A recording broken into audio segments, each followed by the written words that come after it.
Hello, welcome to this individual show. This is the Night Watch, which is part of our series of Untold Tales. So thank you for joining us tonight for an evening of Dungeons and Dragons. My name's Chloe and I will be your Dungeon Master tonight. We are thrilled to be streaming at twitch.tv/D&D and twitch.tv/Adventurers Wanted. For anyone who is new to D&D, has somehow stumbled upon the official D&D Twitch channel but is a little bit lost. So, everyone kind of on my left and right plays fantasy characters in a fantasy universe. They're all playing individual characters with sheets that tell them what they're amazing at, their unique abilities, what they're not so great at, and those sheets kind of say what they might be able to do. And 9 times out of 10 when they try to do something, they'll be rolling 20-sided dice like this, and adding a number from the sheet to the number rolled on the dice, and that'll tell us if they're successful. So 1s are bad, 20s are good, everything else is on that kind of a scale. And whilst they play their characters, everything else in the world will be played by me.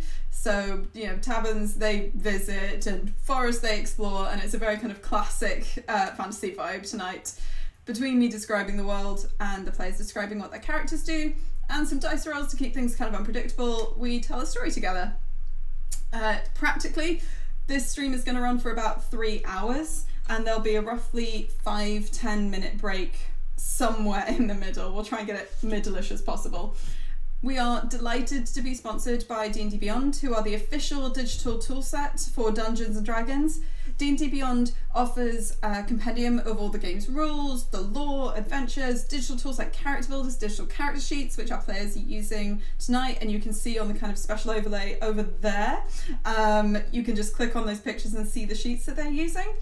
And they also now have Digital Dice Alpha, which offers 3D dice to roll just with a click of your character sheet. It's available on a Master or Hero tier subscription. You can sign up at dndbeyond.link/Adventurers Wanted if you want in on that. We are also delighted to be sponsored by Ultra Pro, who help you get your tabletop organised with character folios, dice bags, and more. They make a huge amount of things. They are a leading supplier and manufacturer of sports and gaming collectibles, including things like this. Plushy Xanathar dice bags with little zips in the rear for where your dice go. But they make a whole host of things, so do check them out as well at ultrapro.com. We also play with a diverse group of players who play a diverse set of characters with wide-ranging sexual and gender identities. Our tables are trans-positive, and we encourage and champion trans players and characters in our games. Myself and the characters may portray characters that are of a different gender to our own. We aim to avoid misgendering, but we acknowledge it happens, and we have a policy in place for correcting it. If we miss an instance, however, we are totally open to being corrected, so let us know if you think one's been missed. Lastly, you might see people holding up something that looks somewhat like this, a piece of paper with paws on it during the game, or someone talking about lines and veils. These are some of the safety tools that we use in the game. And if anyone holds up a pause card, it just means that we take a brief break while we check in with everyone and pick up a few minutes later once everyone's comfortable. And if lines are mentioned, that means we stay away from that content. It's not part of the world of the game. And if we draw a veil over something, that means it happens in world, but it's just kind of off screen, as it were. I won't explain more about those here, but there'll be a link in the Twitch chat if you want to know a bit more about those kind of mechanics. So this is a brand new kind of standalone one-shot, so there's nothing to recap. We are going to meet all these characters in a very small settlement called Vaxla on the Sword Coast, but there's not much more to fill you in on that. So how about we go around, and if you could introduce yourself and your character, so give your name, your pronouns, your character's name, your character's pronouns, and just like a little bit of flavour about them. Kicking off with Anna. Hello, my name's Anna. My pronouns are she and her. I'm going to be playing Voss today, whose pronouns are they and them. They are a changeling and really a true artist. Nice. Hi, I'm Evie. I'm going to be playing as Pippi Spriggan, whose pronouns are she, her, and mine are also she, her. Pippi is an elf druid who is the creator and so far only member of Druids for the Rehabilitation of Evil Animals and Monstrosities, or DREAM. Nice. Love it. Hello, my name is Jaya. I use he/him pronouns, as does the character I am playing today, Dexter Enobarbus, who also uses he/him pronouns. Although he might often prefer to be referred to as Dexterio, because he's a hobgoblin wizard who likes to make his money as a magician. So that's what he does. My name's Red. I use he/him pronouns, as does my character today, who is called Silence Jones, who is a lanky, hairless tabaxi who works for a mysterious and clandestine organization, a bit like Men in Black, and he is quite suspicious and difficult, but really quite lovely once you get to know him. So you're all an adventuring party who've been together a little while. You've been investigating a lot of mysteries. I believe the last one was at a carnival, where the carnival was populated by a huge amount of mimics, but the individual who was responsible, for various reasons, dressed up as a mimic, but the mimic suit itself was a mimic and got eaten by... Those are the kind of adventures you've been having so far, of investigating various different types of monsters. However, you've been travelling through part of the Sword Coast, and you're actually making a stop off in a very small settlement called Vaxla, which is a popular kind of point for various adventurers, travellers, merchants, to stop just for the night, for a little bit of rest, as it's kind of like a toll point that basically makes all of its money by granting people passage over an enchanted river. And you'll have spent the night in the Moorland Mead, which is the small settlement's only tavern, for having a nice sleep. You probably got in quite late last night, so you're waking up very late morning. But we're going to join all of you as you are in the tavern having your breakfast late next morning. So who's kind of down there first, and what are you having for breakfast? No one wants to be like the uncool person who's punctual in the D&D party. Oh, I think Dexter's probably down there. He's a relatively punctual person. He keeps appointments. Show must go on, and all of that. So he's down there, and I'm not sure what kind of breakfast they're offering here, but he's probably eating something relatively hearty. Being a hobgoblin, you end up quite big. You have to eat a lot to keep yourself going. If you want it, they've brought you like a whole roast chicken. If you want it to be that hearty. He's tucking into a whole roast chicken, and he's really committed to this magician bit. So even though it's just breakfast time, he's actually sat there in a full magician's outfit, just like munching on this chicken. So it looks quite ridiculous. What is a full magician's outfit for Dexterio? Yeah, well, okay, so for Dexterio, it's quite the old school classic thing. It's like the hat's probably not on, but the black top hat, the like sort of white sort of shirt with the kind of black jacket folded out. Maybe there's some like tails on the back of it.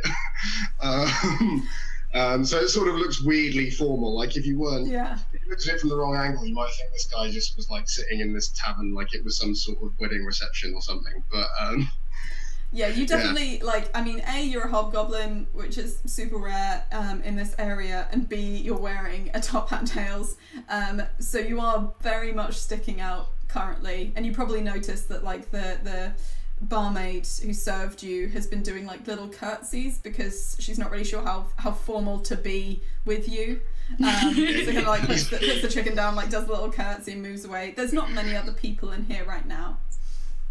Lovely stuff. Is anyone joining Dexterio? You're probably all waking up roughly the same time. Yeah, Voss is down there, but Voss cannot decide what to have for breakfast. They're just kind of staring at the table, like working out what this presentation of themselves would have for breakfast.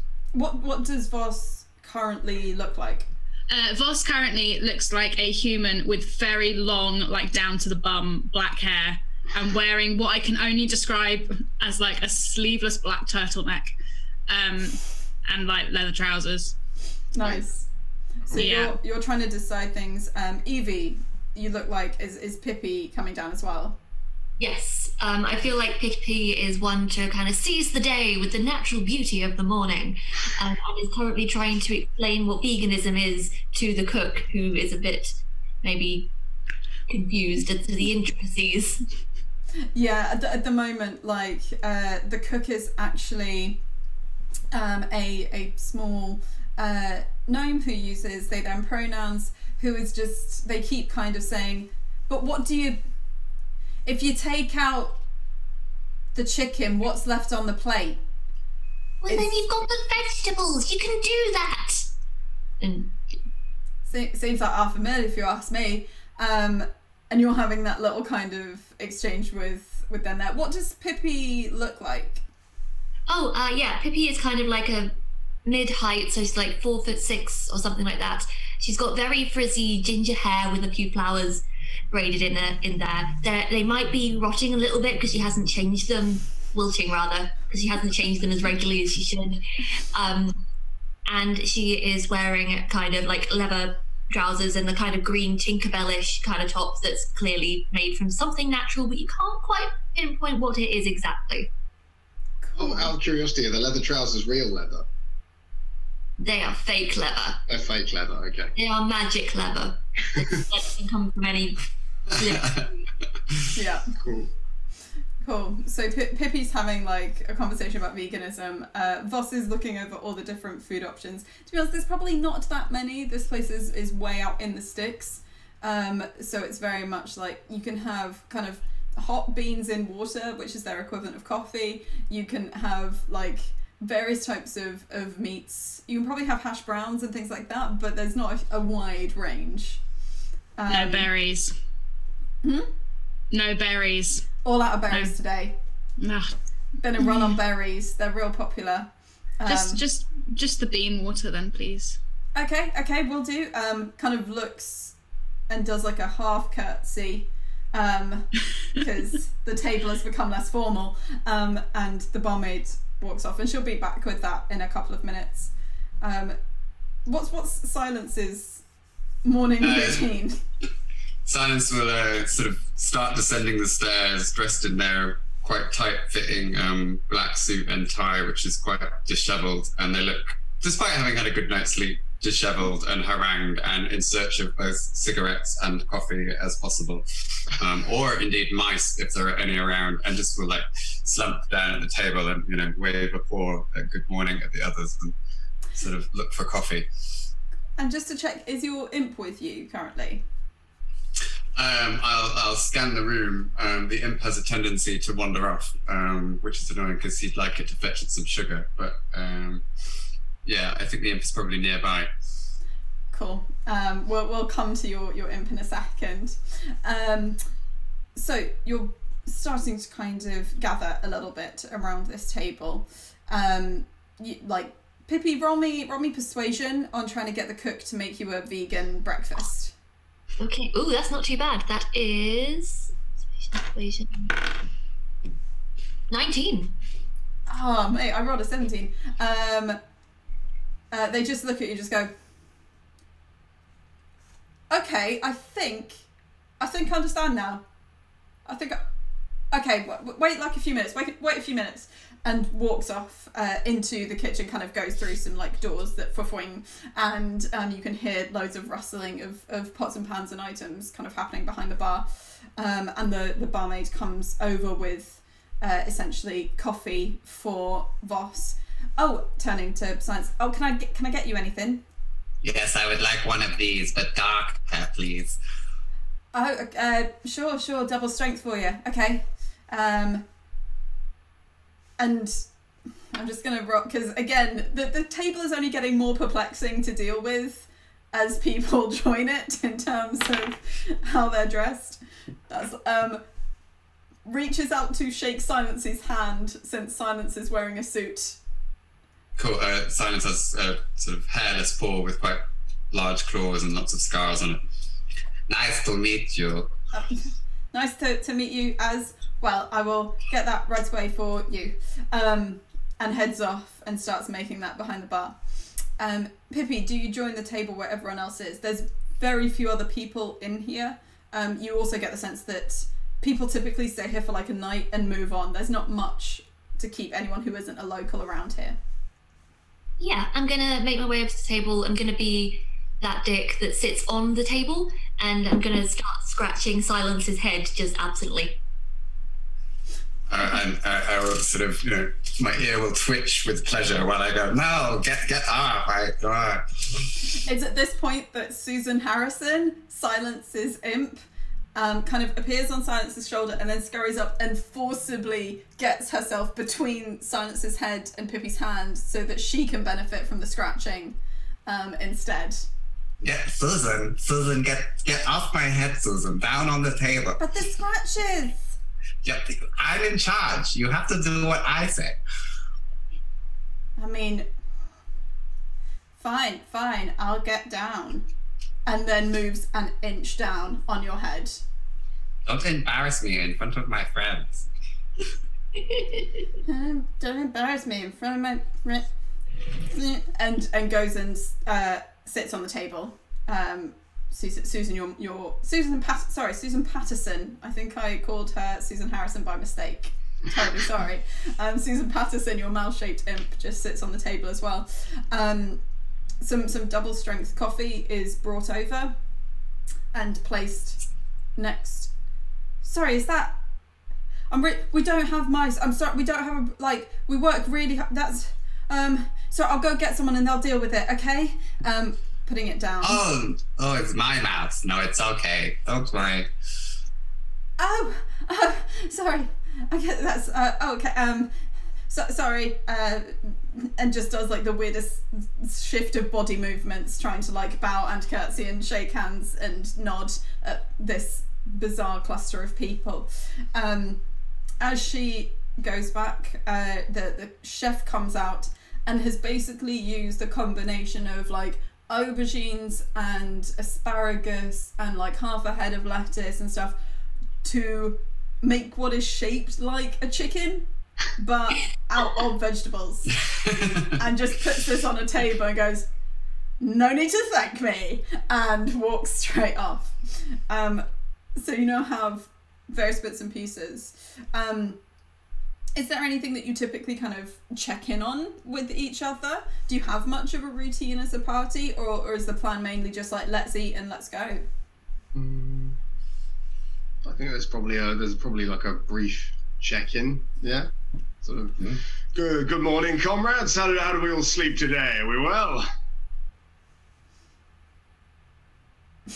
I was racked by nightmares, as usual. Stare at you just with our coffee.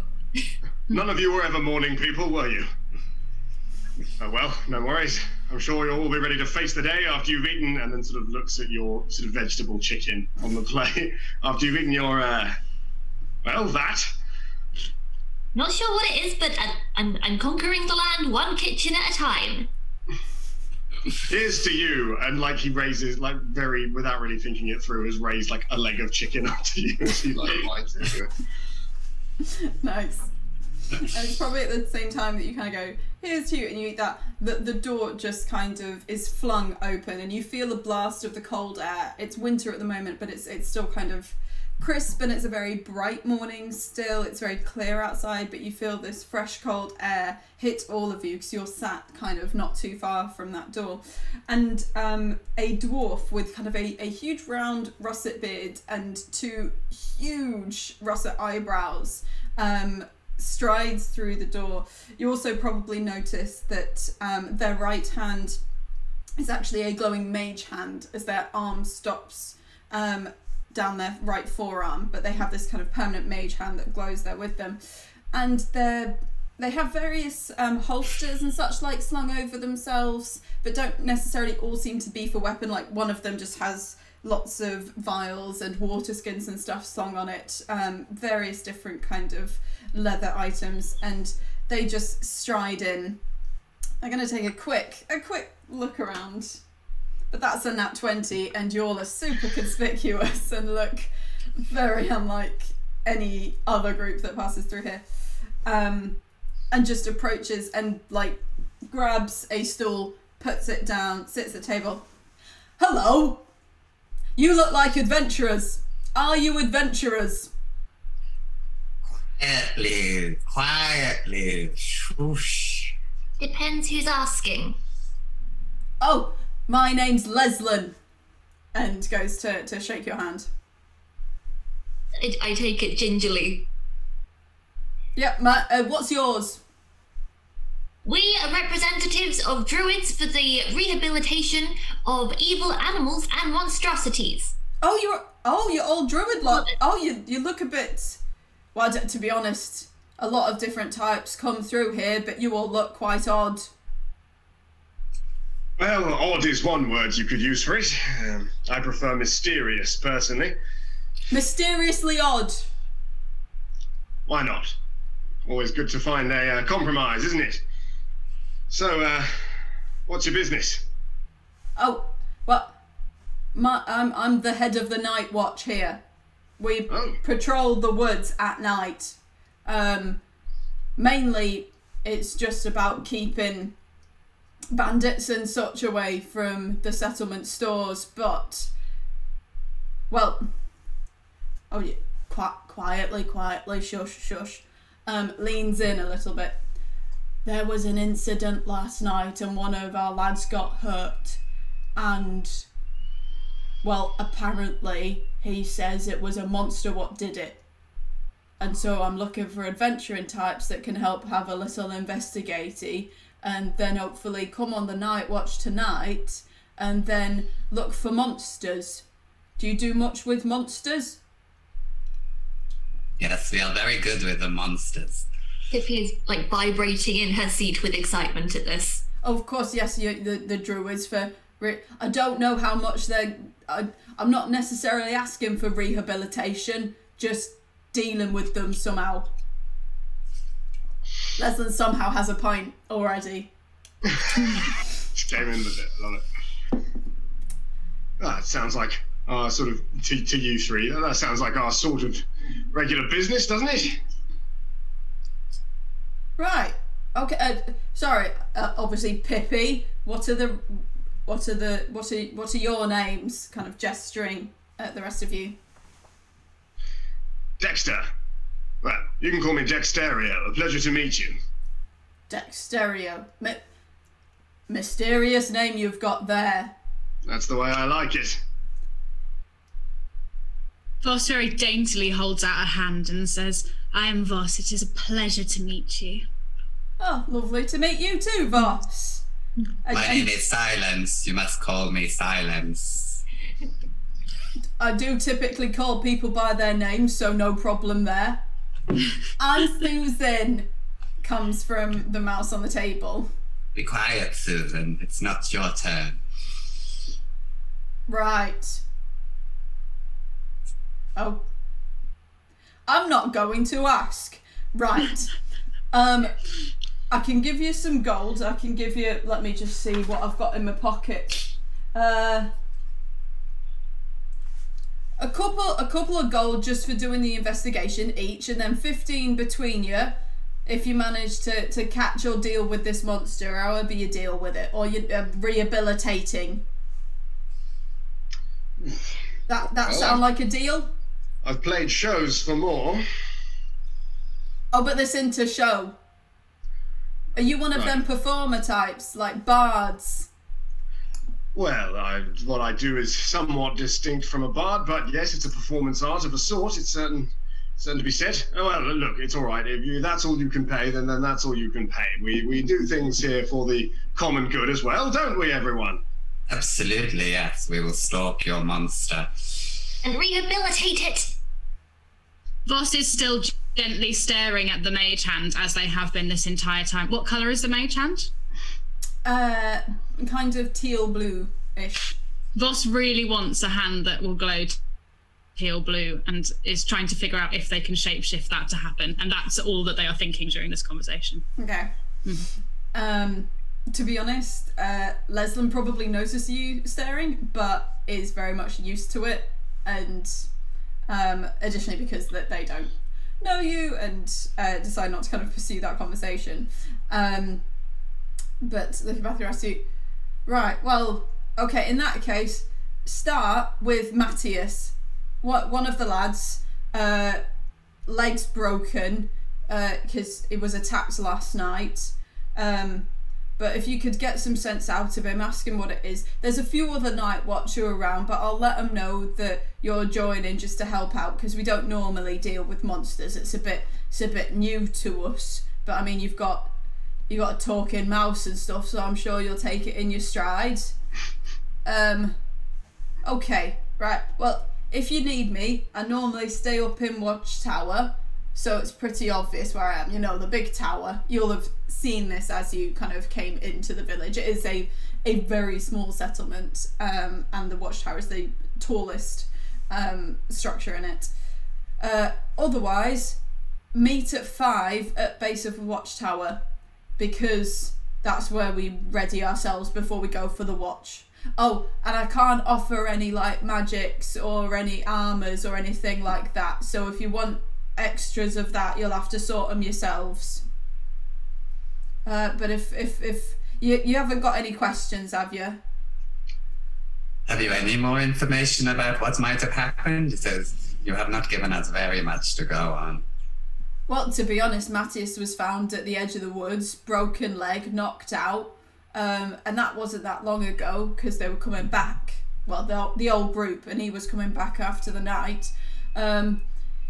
He's been knocked out and kind of being nursed by his missus, Amelia, for a little while. But should be able to answer questions. So I stay in the Watchtower during the watches. I'm not very... And you saw and heard nothing, even though you were the one doing the watching?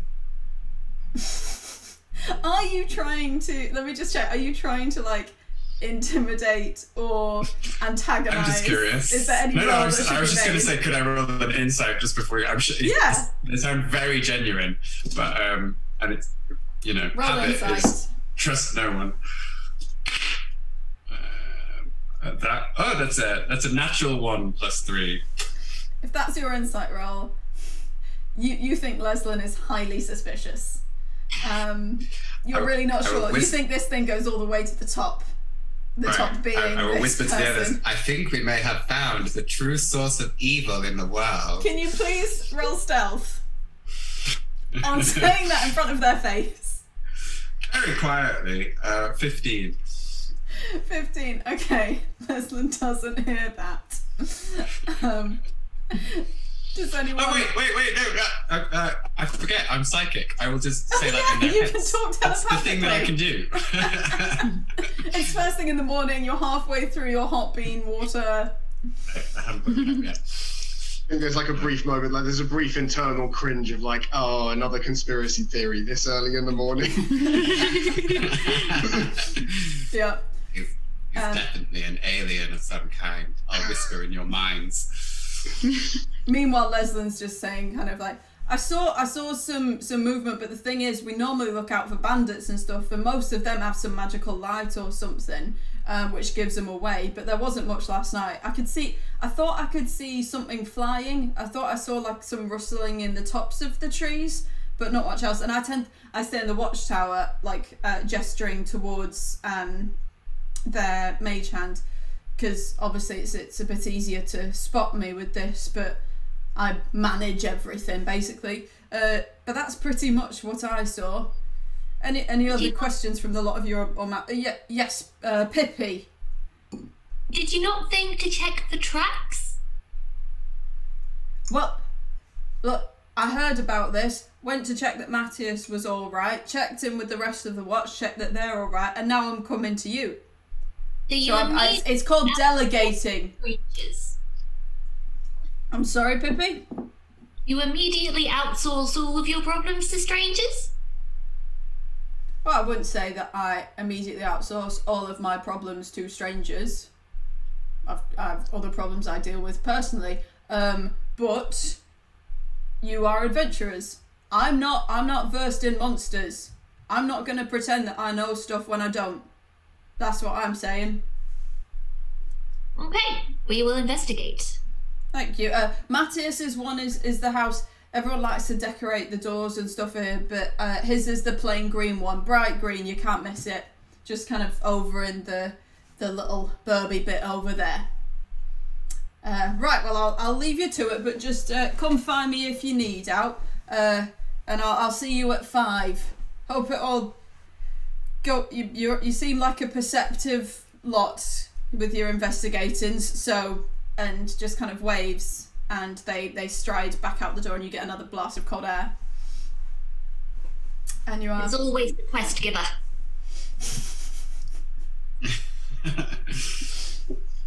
what would you like to do? Right, well, it sounds like this Matthias might be our best first port of call. What do you all think? Yes. Yes, clearly this town is in the grip of a cult of some kind. No doubt Matthias is involved. All right, let's not jump to conclusions too quickly. I mean, you also thought that all of the children at that fun fair were secretly lesser demons in disguise, and that turned out not to be what the twist of the fun fair was at all, so... Yeah, remember that, says Susan. It was really embarrassing for you. It was not embarrassing. Those children hid themselves as mimics. I'm sure that... Who would choose to live in a green house? I don't know, that sounds pretty nice. Outside, you can hear the church's bells chime noon. Well, Shall we go? time is getting away from us. Onwards. Off we go. Okay. So you can head out of the Moorland Mead, the tavern where you've been staying, and outside, again, like, the air is crisp. There's a little bit of frost on the ground. You can see most of Vaxler, this small settlement, from where you are, because there is kind of a spattering of houses. Off to one side there are some stables, storehouses, there's a small church, and a few kind of general stores as well. And beyond this are a river to one side and the woods kind of off to the right of where you are now, that are quite thick, messy, overgrown woods with one path that leads through them. Up ahead there's a selection of small, kind of modest but nicely kept homes, and indeed each of them, the doors are painted very differently, but there is one that is plain bright green, and you can approach that house. Voss has the world's worst attention span, so Voss is still just kind of... Do you, roll me perception for just what you see out and about. 18. 18. Okay. As you're all walking along and Voss, they're just kind of gazing about, you probably realise that every so often Voss is seeing the same image, which is a small halfling, like, looking round the edge of a building, but then, like, dipping away, because that was a very high perception roll. Pippi, I think we might be being followed. Where? Oh. I say a little too loudly. Yes. Well, I've spotted a I don't know if they're a friend or a foe. I've spotted somebody. Where were they? Well, in multiple places. I spotted them. Can Voss tell whether they are the same halfling? You think so. It's hard to know for absolute sure. It could be two halflings that look kind of similar. But in that case, then they would both have, like, short brown hair with a little kind of goatee style moustache and beard. Sure. Okay. Well, I last spotted them behind that building, just there, actually. Yeah, kind you're of just peering pointing to, around like, the one of the corner. houses. Okay. Did they seem hostile at all, or just curious? Well, curious, I think. Okay, so I think we should keep our guards up and let them come to us. But well spotted. You're earning your place in this team. Oh, thank you. Okay, so with that, you get up to Matthias's house. How do you want to head in? I am a DM presenting a group of players with a door. How would you like to deal with this? Can I take off my top hat, revealing the sort of wild black hair underneath it, reach in and use my wizard conjurer's ability to pull out a sort of small bouquet of flowers as a, like, sorry for your injury thing, and then knock on the door.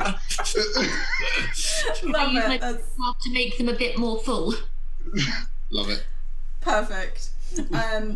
Cool. So you knock on the door, and then Could I just ask Susan to turn Susan's self invisible just before that happens? Just for a sec. Just Susan. Fine. Okay. If you don't want me here, then fine. But is now the time, Susan? Seriously? My full name is Susan Patterson, and you could have some respect by addressing me by that full name. I'm sorry, Susan. I'm sorry, Susan Patterson. And now say You could please. just turn yourself invisible. Please, everybody's waiting, Susan. Patterson, please. I'm in charge, Susan. Sure you are. And then goes invisible and is currently like on Silence's shoulder. They're like a married couple. Pretty much. A half-elf femme figure with very poker straight, very pale blonde hair answers the door, opens it up. Yes?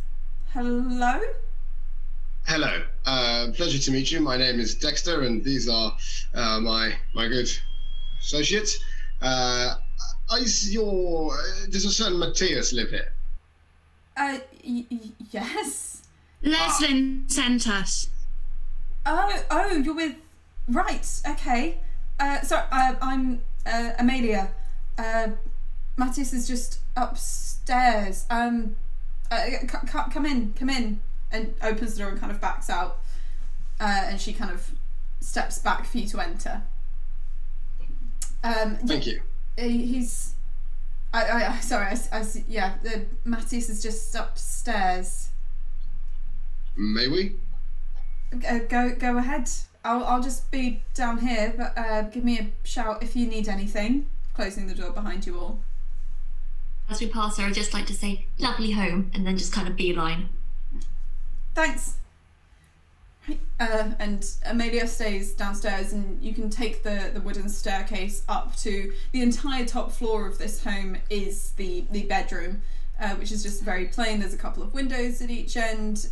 In the room, you can see a man, a human man with some very small glasses, and with his leg in a splint, laid out on the bed, just about awake. And there are kind of various crates and a couple of chairs and such like that you could pull together if you wanted to sit down.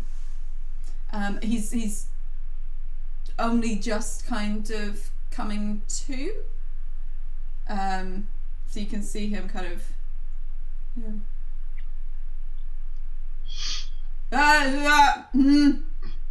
Hello. Sorry for surprising you. Amelia, they're from Leslin. Oh. Okay. Yes.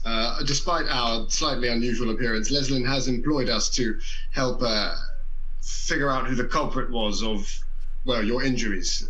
Here, these are some flowers for you. Thank you.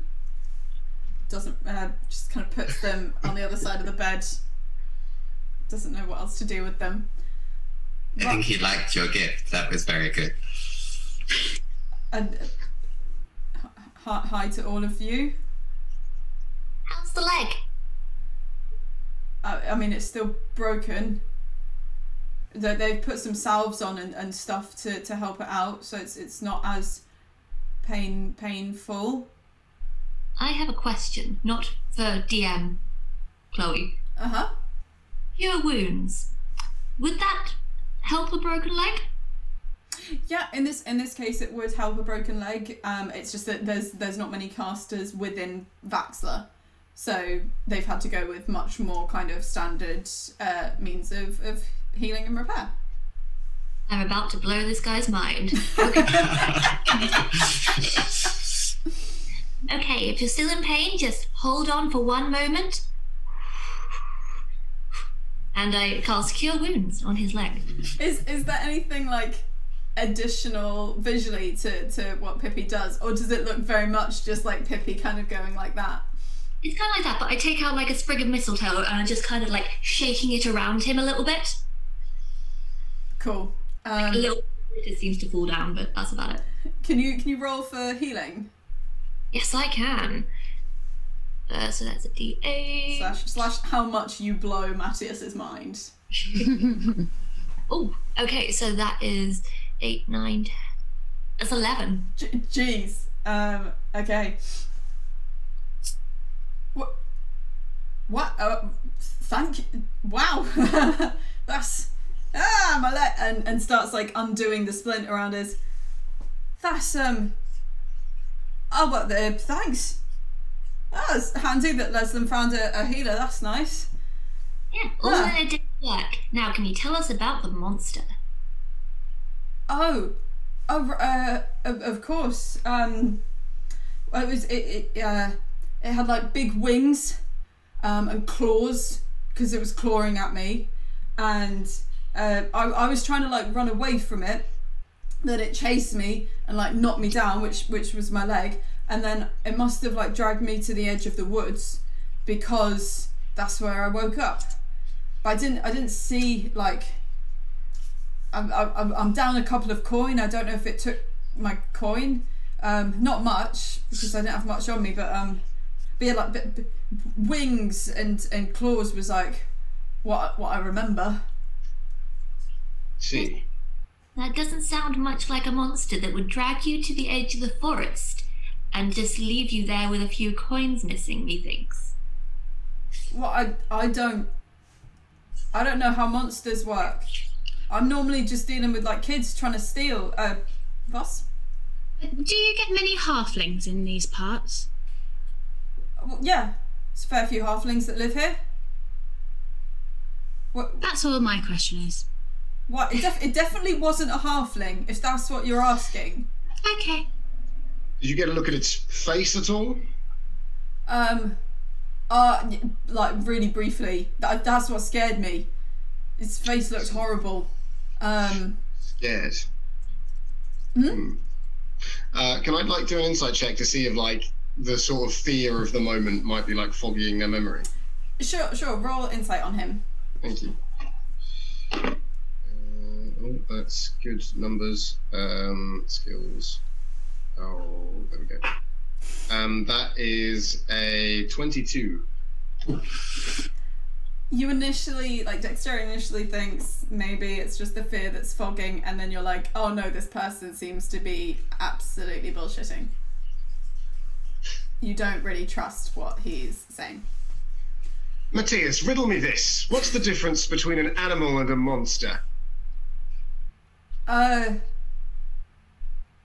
don't know. A monster is just an animal that we do not yet understand. So we call it a monster because it might be scary to tell stories and such like to children. And it sounds like you might be treating us like children and telling us something of a story ourselves. Now, the wonderful Pippi here has done an excellent job in healing you. I think it's the very least you could do. Perhaps tell us the truth about what really happened. Can you please roll me? You can roll persuasion or intimidation, whichever you. I would like to help with that by suddenly looming and trying to look more sinister, which I can upgrade if necessary. Thank you very much. Persuasion or intimidation was that? Yeah, if you're rolling intimidation, you can roll with advantage because of what Silence is doing. But I'm going to say that what Silence is doing would not necessarily help persuade someone. So it feels much more of an intimidation move. I'm equally bad at both of them, so let's go with the creepy intimidation vibes. That is either 17. 17. Okay. What? Okay. It didn't attack me. I ran from it because I was scared. And lowers his voice. Please don't tell Amelia because I'll never hear the end of it. I broke my leg tripping over when I was running away from it. It didn't break my leg. And then I think I just passed out at the end of the forest because of the pain. So, but please don't. Please. Oh, it's all right. I think you need to do some work on where you are situating your sense of self-worth. But otherwise, you are okay. We're not here to sully your status as the folk hero of the village or any such thing, but it's going to certainly help us if you tell the truth. Thank you. Yep. And I don't know. The coin might have fallen out of my pocket. I don't know. Is there anything else perhaps you are holding back that it would be good to get off your chest? No, that's. I can't think of anything else to tell you. That's what happened. You can roll insight if you want to. Sure. I mean, your expression just radiates. I'm suspicious of this person. 11. And one more finger. You. There might be something, but you don't think that there's like a bombshell hiding there. Okay. Voss would like to kind of sit on the edge of the bed and like take up his hand and kind of go, "You've done really well here today. Thank you." Thanks. Thank you for fixing my leg, and thanks for not telling anyone about. Yes, it's just embarrassing. So. Right. Well, thanks. I suppose that's your work here is done, kind of thing. You just pass me through. No need to be rude. We were preparing to leave. That's fine. Take care. Before we leave, do you have somewhere I could go to change? I guess the only private place, there's an outhouse just round the back. That, I suppose that will do. Please don't be alarmed. It's just going to help us in our investigation. Okay. Okay. So wait, sorry. You're still. What more is there to investigate? Well, we need to make sure it can't happen to anyone else, don't we? Of course. Sorry, I'm still, recovering, getting my bearings back. Well, good luck with your investigating, then. I will just project another conspiracy theorist thought into my colleagues and friends' minds. I still think he is lying to us, which I realise is going to be a consistent theme, but. Cool. I mean, you all get that telepathically, and you're used to getting stuff telepathically from silence. I get them so frequently that it's hard to tell when it's just a stray intrusive thought or if it is just silence. True. Is that a one-way communication? It is, unfortunately. Yes. Okay. Fair enough. It's like a radio you can't turn off. So are you heading back down and out? Yeah, Voss is gonna head to the outhouse. Normally like somewhere a bit comfier to shapeshift, but Voss would like to shapeshift into a halfling. So that you're aware, basically, because halflings are technically a size smaller than a changeling, you can't change your height. You can only change your height by like a foot or so. So you wouldn't be able to become the height of a halfling. You would just look like a very stretched out halfling. Okay. Well, Voss's intelligence score is not very high, so I'm going to do it anyway. Yeah. Sure. So Voss goes to the outhouse, kind of preps themselves. It's like, I've already chosen my aesthetic for the day and now I have to change it. Are you trying to look like a specific halfling? Are you trying to look like the halfling you've seen, or just another kind of halfling reference? Just another halfling. A potential friendly face for the halfling that we've already seen. Okay. Cool. Whilst the rest of you are kind of outside and Voss is changing, could the rest of you make me Arcana rolls? Just for how much you kind of piece together out of the little bits of info that you've been given by Matthias. Could I ask Susan to wait behind in the room? No worries if we've moved on. No, that's fine. You can totally do that. And Susan just goes, fine. Well, if you really don't want me, fine. What do you want me to do? I just want you to wait and see if he does anything suspicious, Susan. We are investigating here. We are on a job. Okay, I'll see if he does anything suspicious. Like, Thank you. acts like you. I am suspicious. Also, a tiny invisible mouse will stay behind in Matthias's house to see if he does anything suspicious. What was everyone's Arcana rolls? Sadly, only a 7. 16. Natural 20. So, Pippi, you probably get with the 16, like, you know that there is some kind of, you have heard of certain monsters that do have wings and talons and such like, but you kind of don't know what would make sense here. Red, Silence kind of thinks through a few things, but with a natural 20, the one that like sticks in his mind is harpies, which you've heard of. You're aware that they have a reputation for being quite violent monsters that basically have the appearance of like the torso, arms and head of a woman or a femme figure, but the wings and legs and talons of a vulture or some kind of aggressive bird. And also that something you would know also with the nat 20 on kind of like Arcana and such like, that harpies tend to sing luring songs. They're also kind of renowned for that.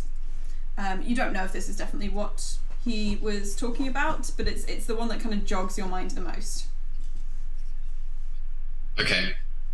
I will, in a slightly paranoid, twitchy way, be guys. I think I know what it is. I mean, I think it's probably people pretending to be harpies that are secretly members of a cult. So they're definitely performing as harpies. Definitely, guys, definitely. Well, after all, a harpy is more or less just a person in a flight suit, so that does make some sense. Right. Voss, this is probably you've got plenty of time to now kind of come out and rejoin the group. I have a lily pin for, on so that the rest of the party know it's me, even though I look different.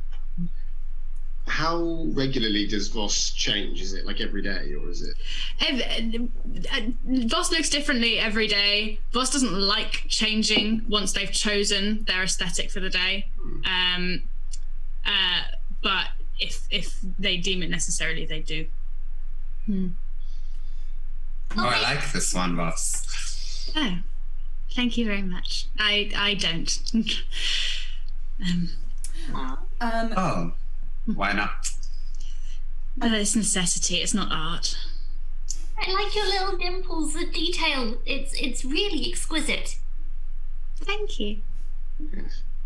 I think someone has a passive perception of 15.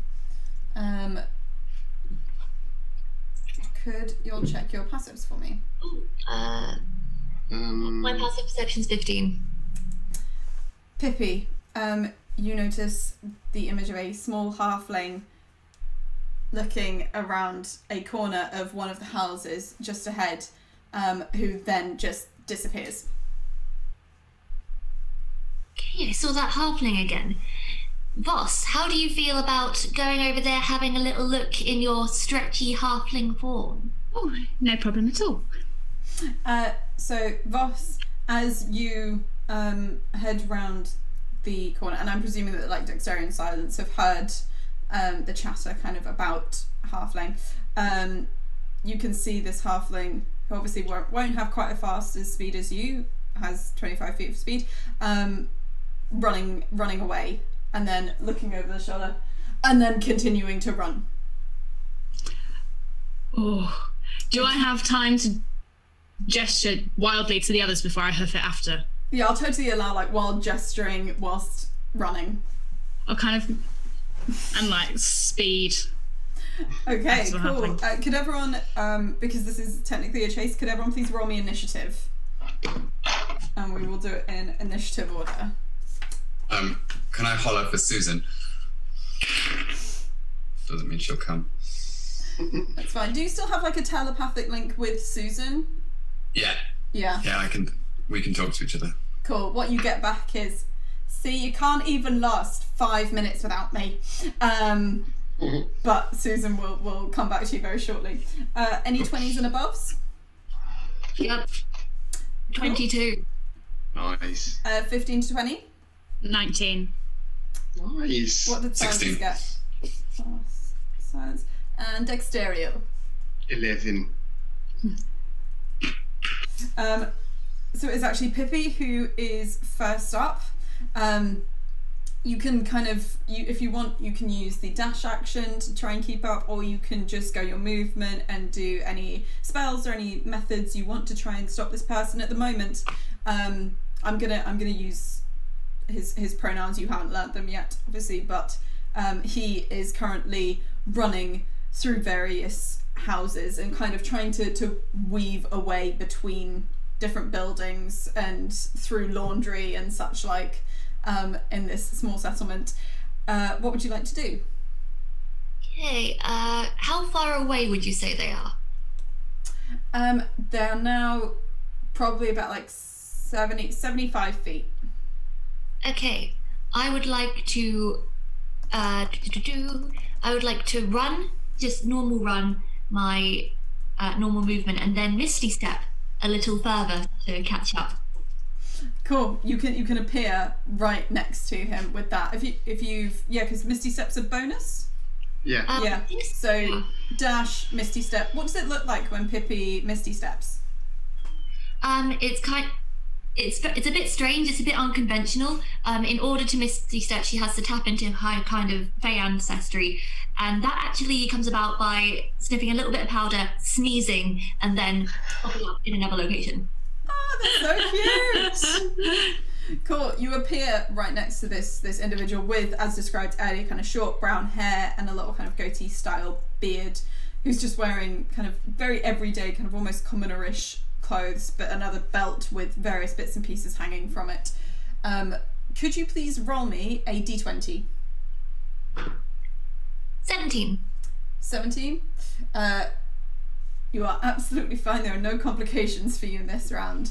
Just this person going, as you appear right next to him. Voss, it is your go. Should Pippi not have an extra, because they didn't use their action? Because she didn't use her action, shouldn't she get the thing? It would have.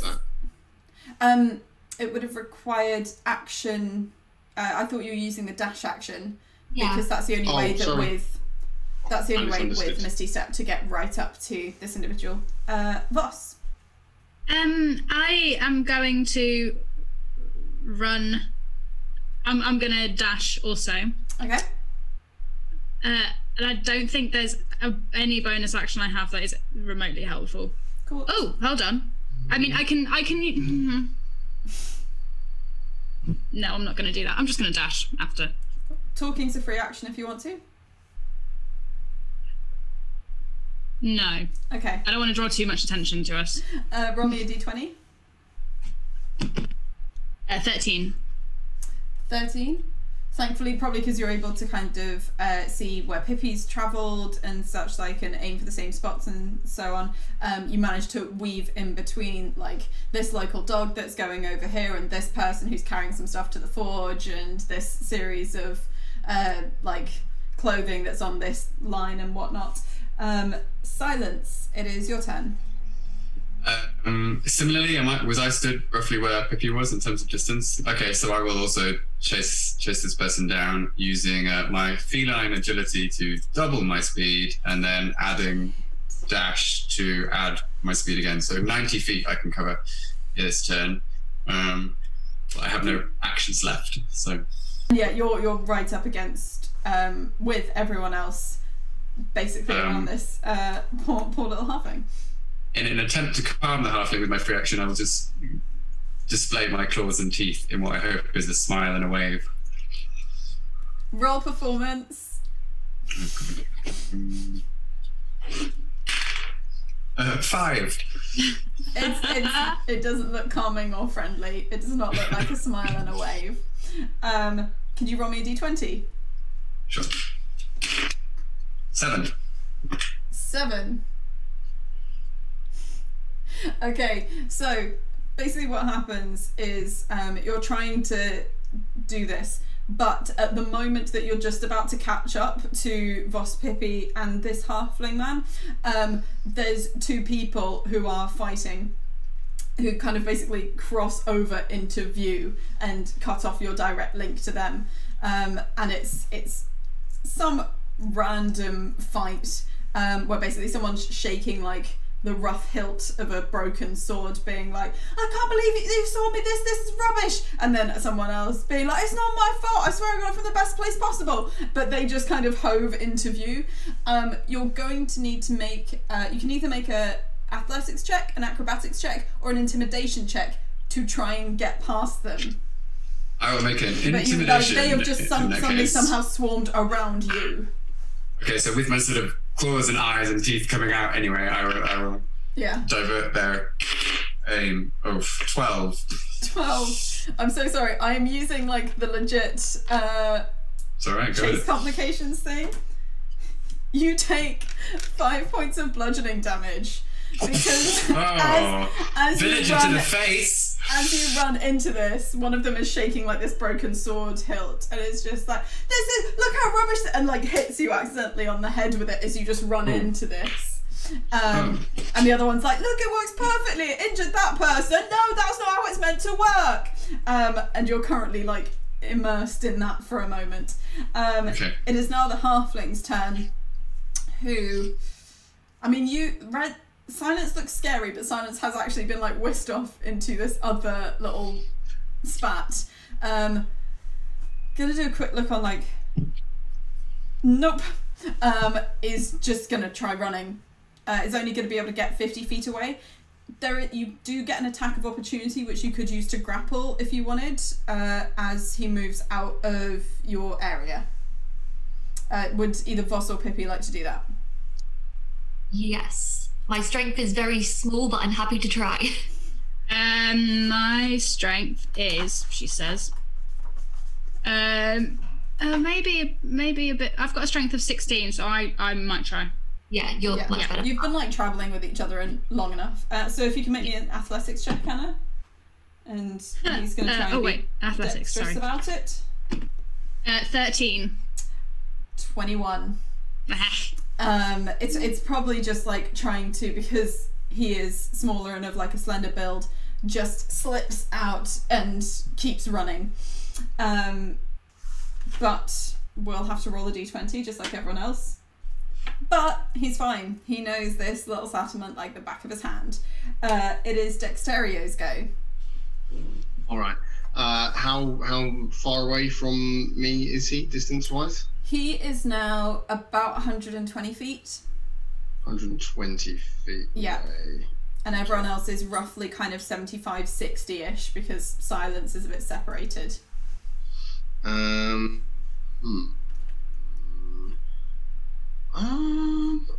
Okay, that's not going to work, sadly. I think, unless I've got anything mental.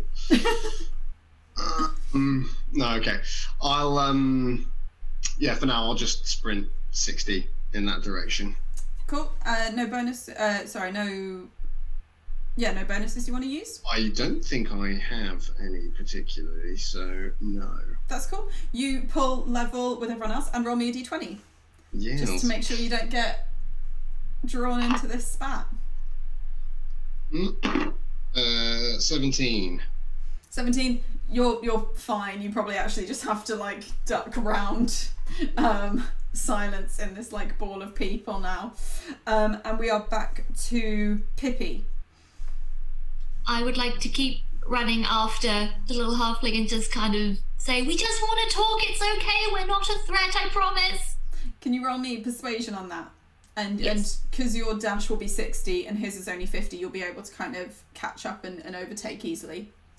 Hey, I did not good on that roll. That is 5.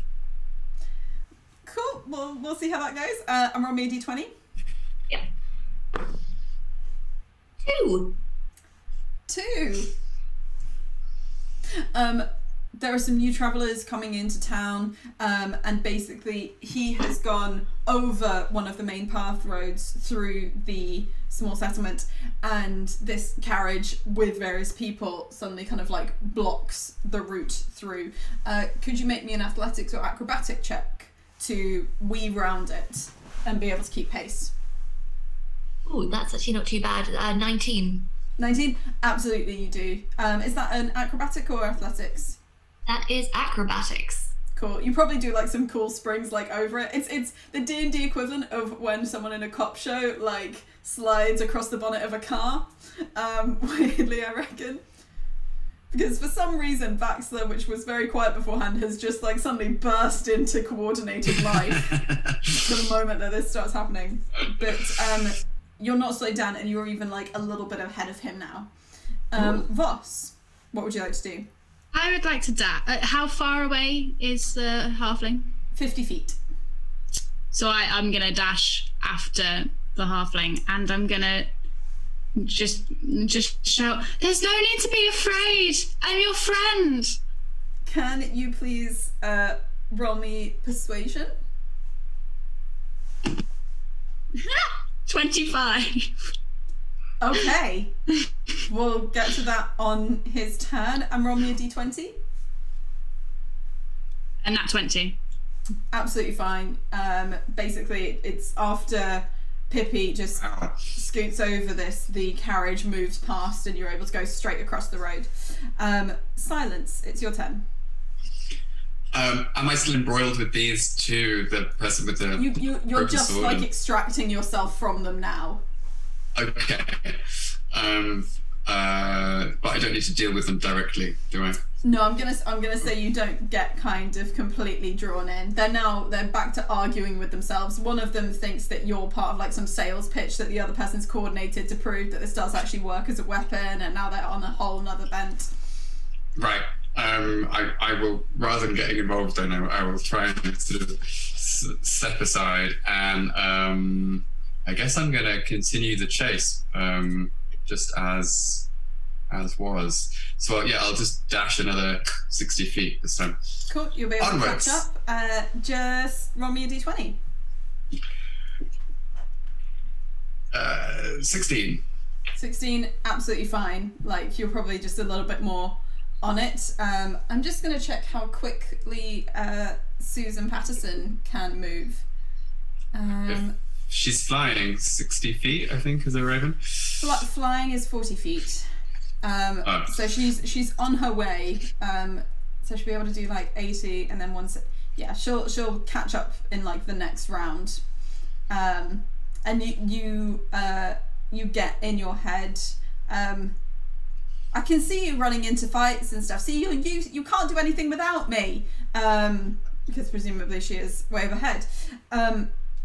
The halfling, who is now surrounded by 3 of you, but Voss was incredibly persuasive, just looks around and goes, pretend to take me away somewhere where we can talk, but you've got to pretend to like drag me off. You're coming with us, you ragamuffin. No! Yes! Ragamuffin! Yeah, Voss has no idea what a ragamuffin is.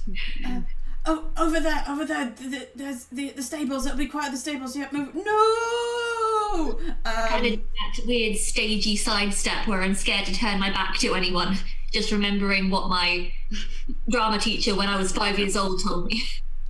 Nice. Dexterio, can you roll insight? Yes. I believe that's good. Oh no, I've got a. Always on the wrong bit. Insight is 17. You can probably tell that what's happening up ahead is like it feels a bit stagey. Like, you know how to put on a show, and these people are not quite doing it to your standards. But you can kind of see this for what it is. Do you want to kind of like just straight on catch up? You can also kind of slightly go off to the side to head them off at the pass a bit, because you can see the direction they're dragging him in. Okay. Does it look like they need assistance with making this look convincing? Can everyone please roll me performance? I rolled for Valda. Spoiler alert, his name's Valda. And he did remarkably well despite how I roleplayed it. That's just how he actually says no. What was that? What's everyone's rolls? 24. I'm rolling ridiculously. Oh my god. Okay. 21. 17. You have trained them well, Dexterio. Lovely stuff. Yeah, so they don't necessarily need the help, but it's totally up to you whether you think you still want to get in on the action. No, if they look like they've got it sorted, then I'll go into sort of I'll meet them where they're going to. Yeah, and you can all kind of relatively easily see that everyone's kind of going in the direction of some of the stables that are partially empty, and Valdo is kind of like, no, as you drag him off there. It's a little bit secluded. It's kind of to the side of the settlement, and as you're pulling Silence, you feel like the slight weight of what is now an invisible raven, because she had to change form to fly, landing on your shoulder. It's me, by the way. Yes, no, I was aware of that, Susan. Thank you. Just thought I'd check in. Glad you're here. Oh, I'm glad I'm here too. I love being where I am. And you head into the stables, and do you release him, or do you kind of keep holding on to him? I think we keep holding on to him until we're safely out of sight. Are there other people on the streets outside? Did we cause commotion? Let me just see. Now, there were a couple of people who were just like, what on earth is going on? But who were busy with other bits and pieces. And also probably kind of weren't totally convinced by Valda's cries, because they know Valda a little bit more well. Okay. But yeah, and indeed Valda goes, that's okay. I can't. I don't think they can see us from here. I'll close whatever doors there are on the barn. Yeah, Voss comes in front of Valda and just goes, "Hello, I'm Voss." Hi, Voss. I'm Valda. It's really nice to meet you. It's nice to meet you too. Do I know you? No, I don't believe we've met. Okay. But now we have. Yeah. You lot were just talking to Matthias, weren't you? Yes. Right. Sorry. Hi. Like, kind of making eye contact with each and every one of you. What did Matthias say? What do you think Matthias might have said? I assume he talked about a monster, and he said about the monster breaking his leg and leaving him at the edge of the woods. What do you know about that?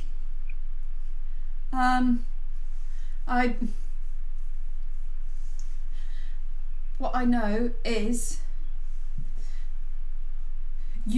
if I tell you stuff, you've got to make sure, because Russian history, right? They're two of the other people in the watch. They're going to be really angry if they know that I've told other people things. So You are safe here. can you roll Right, persuasion? guys? Yeah. Can I assist by smiling benignly? Sure. And you've already succeeded on some stuff in terms of like, I'm your friend, I'm friendly. 18. 18. Okay, cool. Good. They're trying to... There's something where they're trying to like catch a monster in the woods, but that one keeps stopping them. And so I think the monster is only attacking because they're trying to get another monster, and it's just getting in the way. I don't know if it's trying to protect it or what. But nothing was happening. Nothing went on in the woods until they started trying to catch things. I don't know what it is they're trying to catch. Russian history are really secretive about it, but it was one of those kind of winged women things that was about the other night. But I swear it wouldn't be attacking people if they weren't trying to attack it back. So you're a member of the Night's Watch? Yeah. But Russian history tried to get, well, they've tried to get me in on it, and I've not helped them, but there hasn't really been anyone I can talk to, because obviously you're adventuring types and you're good at like solving things and protecting people, and so I figured maybe if you were decent, then you could help me out. Do you know why they're trying to attack this monster? Something about Russia's found someone who wants to buy it. So they want to catch it.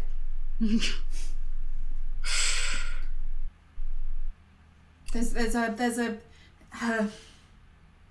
I can't remember his name. He's got a big hat. He's been staying in the tavern the last couple of days. Feel free to roll history on whether you've noticed this person with a big hat. Nat 20. Nat 1. Yeah. Evie? Nat 1. Oh, Nat 1 buddies. And Jaya. Sorry, D&D Beyond's gone out of itself, but I think it's a 6. What did you roll?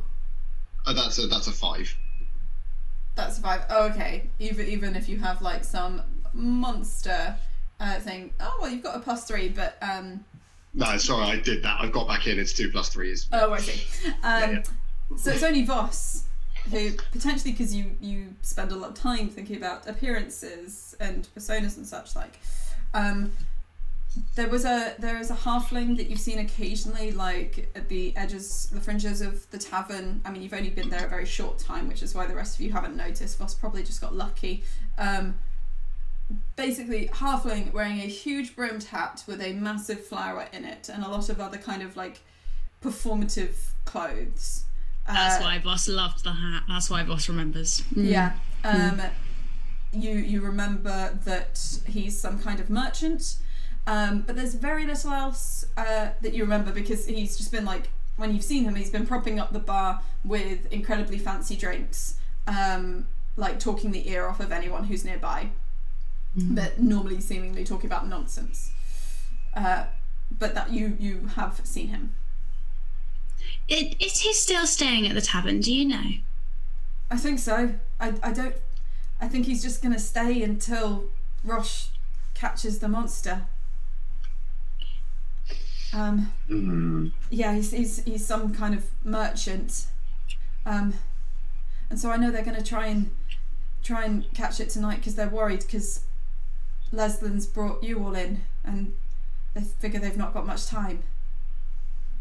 And why did you decline? I don't want to be doing that kind of thing. Very wise. I would just like to roll insight on our new friend. Sure. Suspicious of everything. Yeah. 21. Seems on the level. I'm gonna roll insight for Susan Patterson. Yes, if it like. What do you say, Susan? I telepathically ask Susan. Think he seems all right. Yes, I think so too. Good. For now. Oh Lord, okay. And oh yeah, Pippi? Can I reach into my bag and present what was her name again? Valda. And present Valda with a hand-drawn flyer for Dream. You seem like you would appreciate this. We are from this organization. Get in touch if you'd like to know more. How do I don't have magic or anything. How do I get in touch? You'll know. Okay. or just shout very loud, or use the sound of silence to call silence. I can always hear the silence. Okay. Thanks. There are no monsters, only monstrous attitudes. Think of Dream. That's I didn't realise there were things like this. Thank you. So when we do the watch, I reckon well, I don't know, but you should keep an eye on whatever Russian history are doing. Like, if they go off on their own or something, then I think they're just gonna, I'm not sure what they're gonna do. Where are Russian history now, do you know? Probably at hers. His histories. Normally they hang out there and especially when they need to think up plans and stuff, they're quite close. What coloured door does history have? Maroon. Perhaps we should check in on Russian history before night falls. They can't know that I've told you though. Please. We are very subtle. They will barely know we are there. Do you think you could be our eyes on them? Oh, yes. In case they try anything funny. Sorry, I'm saying that to Valda. to Valda, thank you. Where would you need me to be? I've never been someone's eyes before. Well, people are talking about this. About 5 p.m. There's this hunt might be happening this evening. I was wondering if you could perhaps accept their proposition, spend time with them, and should they appear to be doing anything suspicious, you could let us know. Oh, okay. I think I can do that, and I'll tell you if they do anything suspiciously. Okay, shall I go there now? What time is it? Potentially be good. You figure that it's probably kind of getting on to about 4-ish.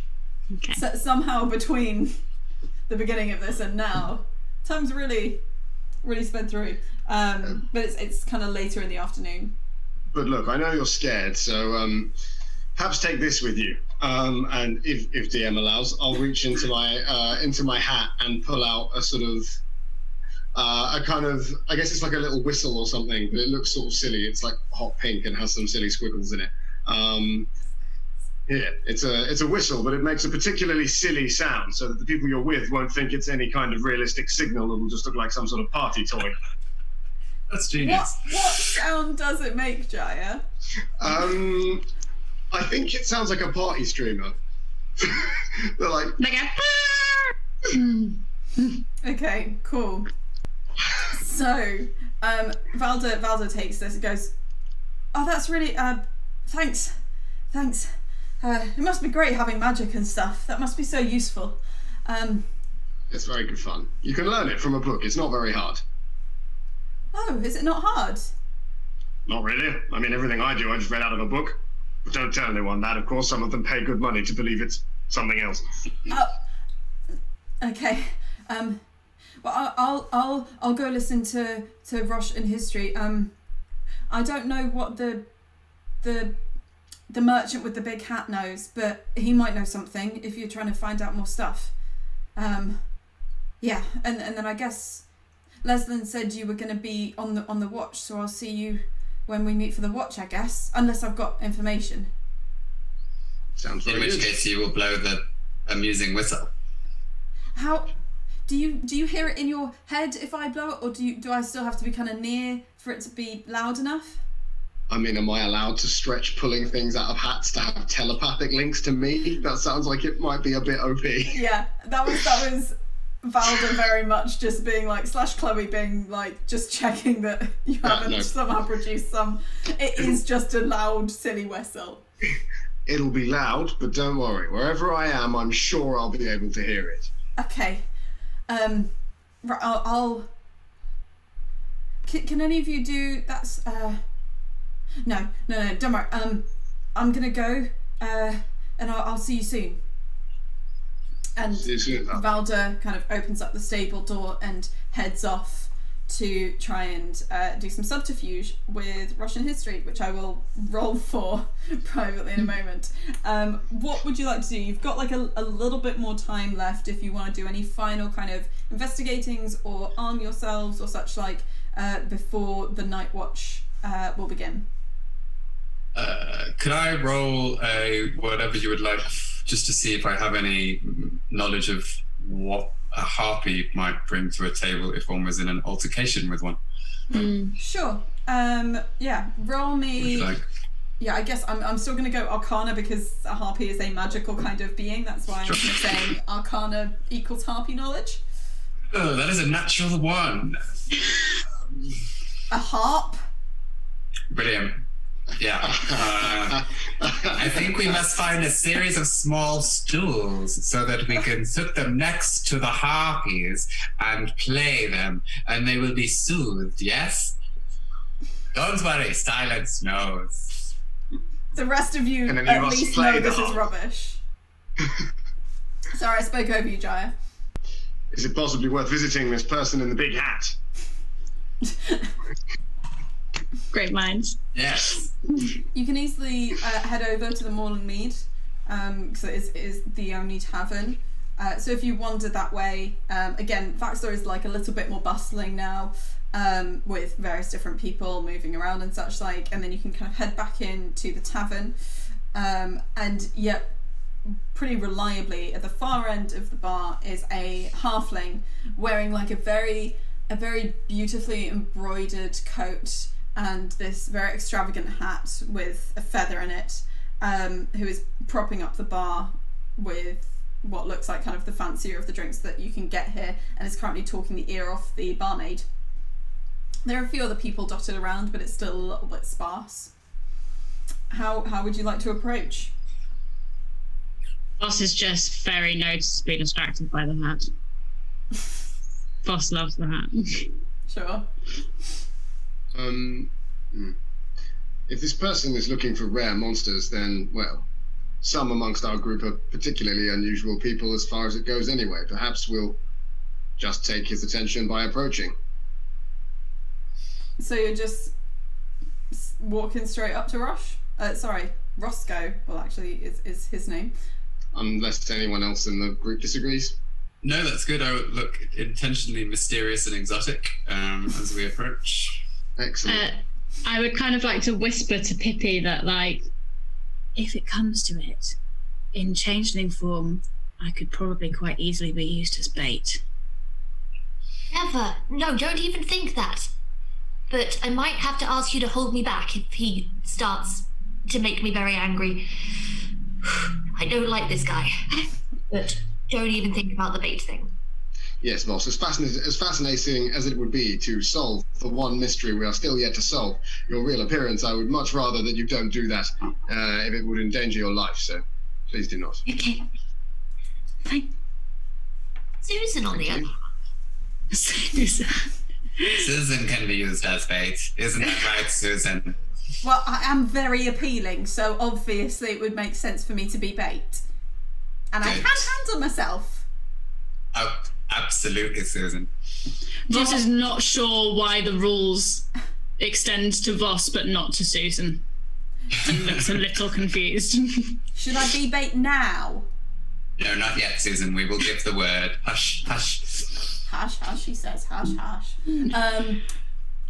I've rolled for it, and Roscoe is so caught up in his own storytelling currently that he doesn't really notice you there. You see that he's there with like kind of a large satchel and such like, and he's got a drink in one hand and he's going, yes, and that's when I saved them all. It was incredibly clever. It was one of my own inventions, you see. Yes, very, very clever things to be doing. And obviously you've got to do it in a very suave way as well, because if you don't do it suave, then what's the point of being clever at all?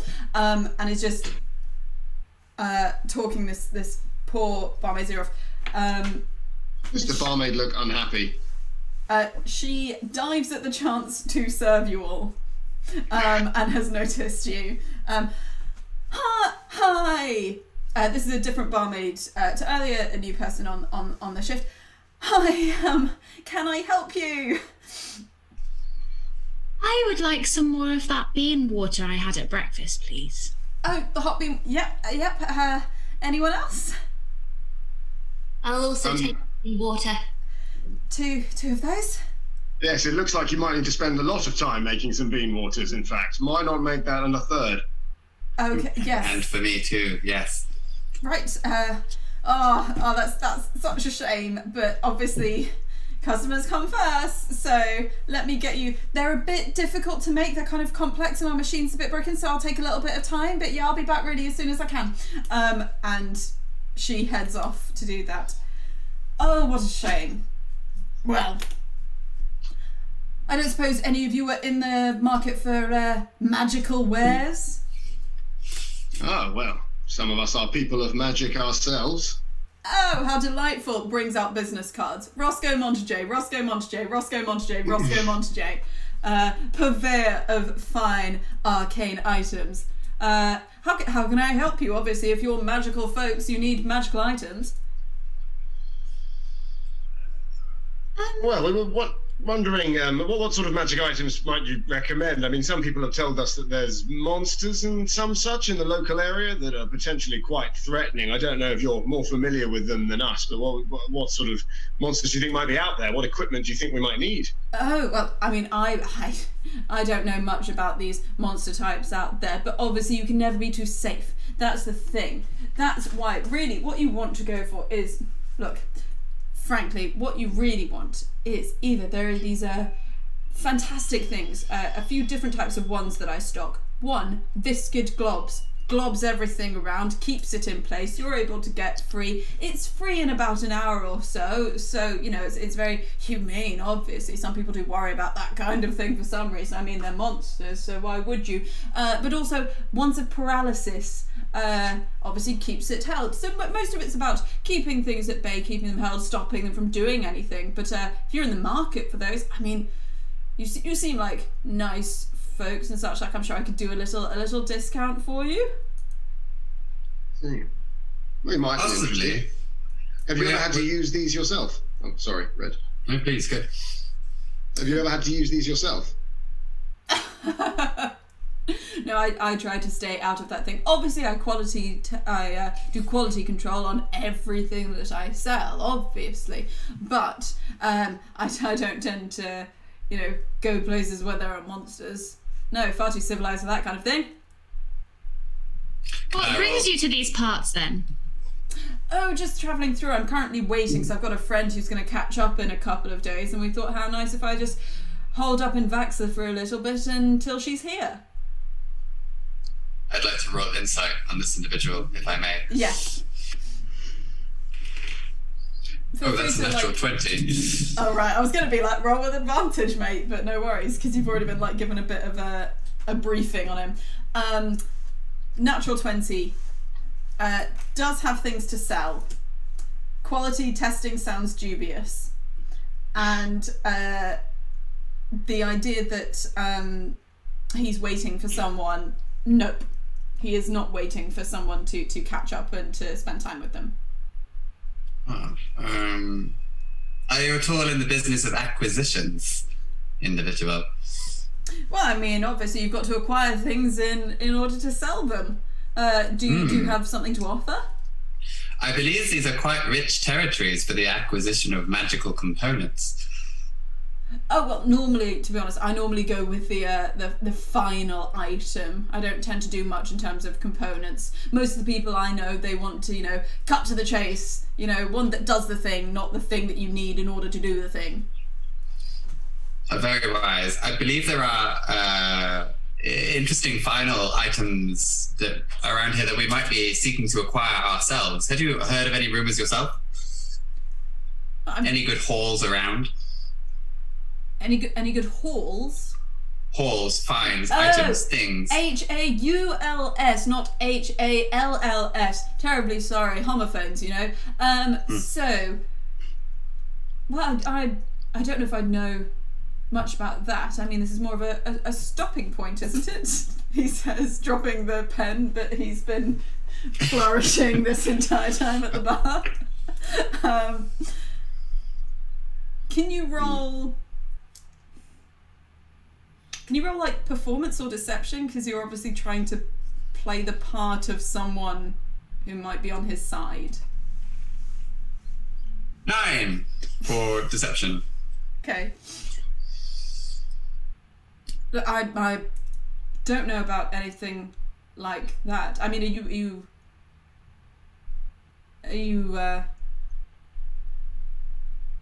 you're not trying to go after monsters or going into any kind of dangerous scenarios, are you? You sound like you're someone who rather goes after the adventure of finding things.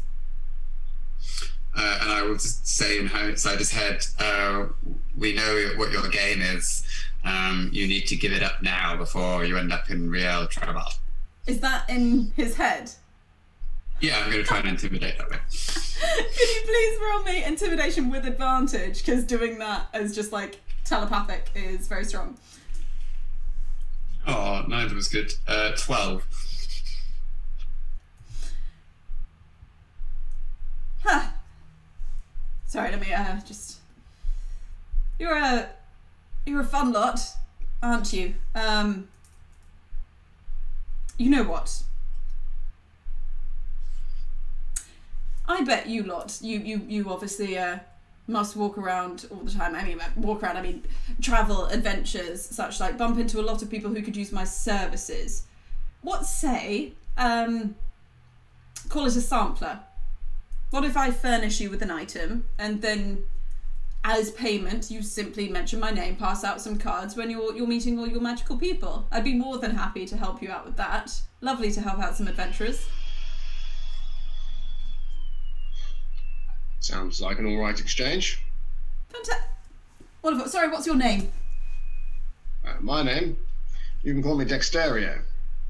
Oh, Dex. Now that is a good name. Thank you. Hands you a wad of business cards and then goes into his satchel, roots around a little bit and pulls out this kind of black and slightly gnarled wand that has a slightly silvery sheen to it. Well, with a name like Dexter, it feels like you should be in charge of this. Viscid globs. Thank you. Yeah, such a dumb one name. But he hands that over to you.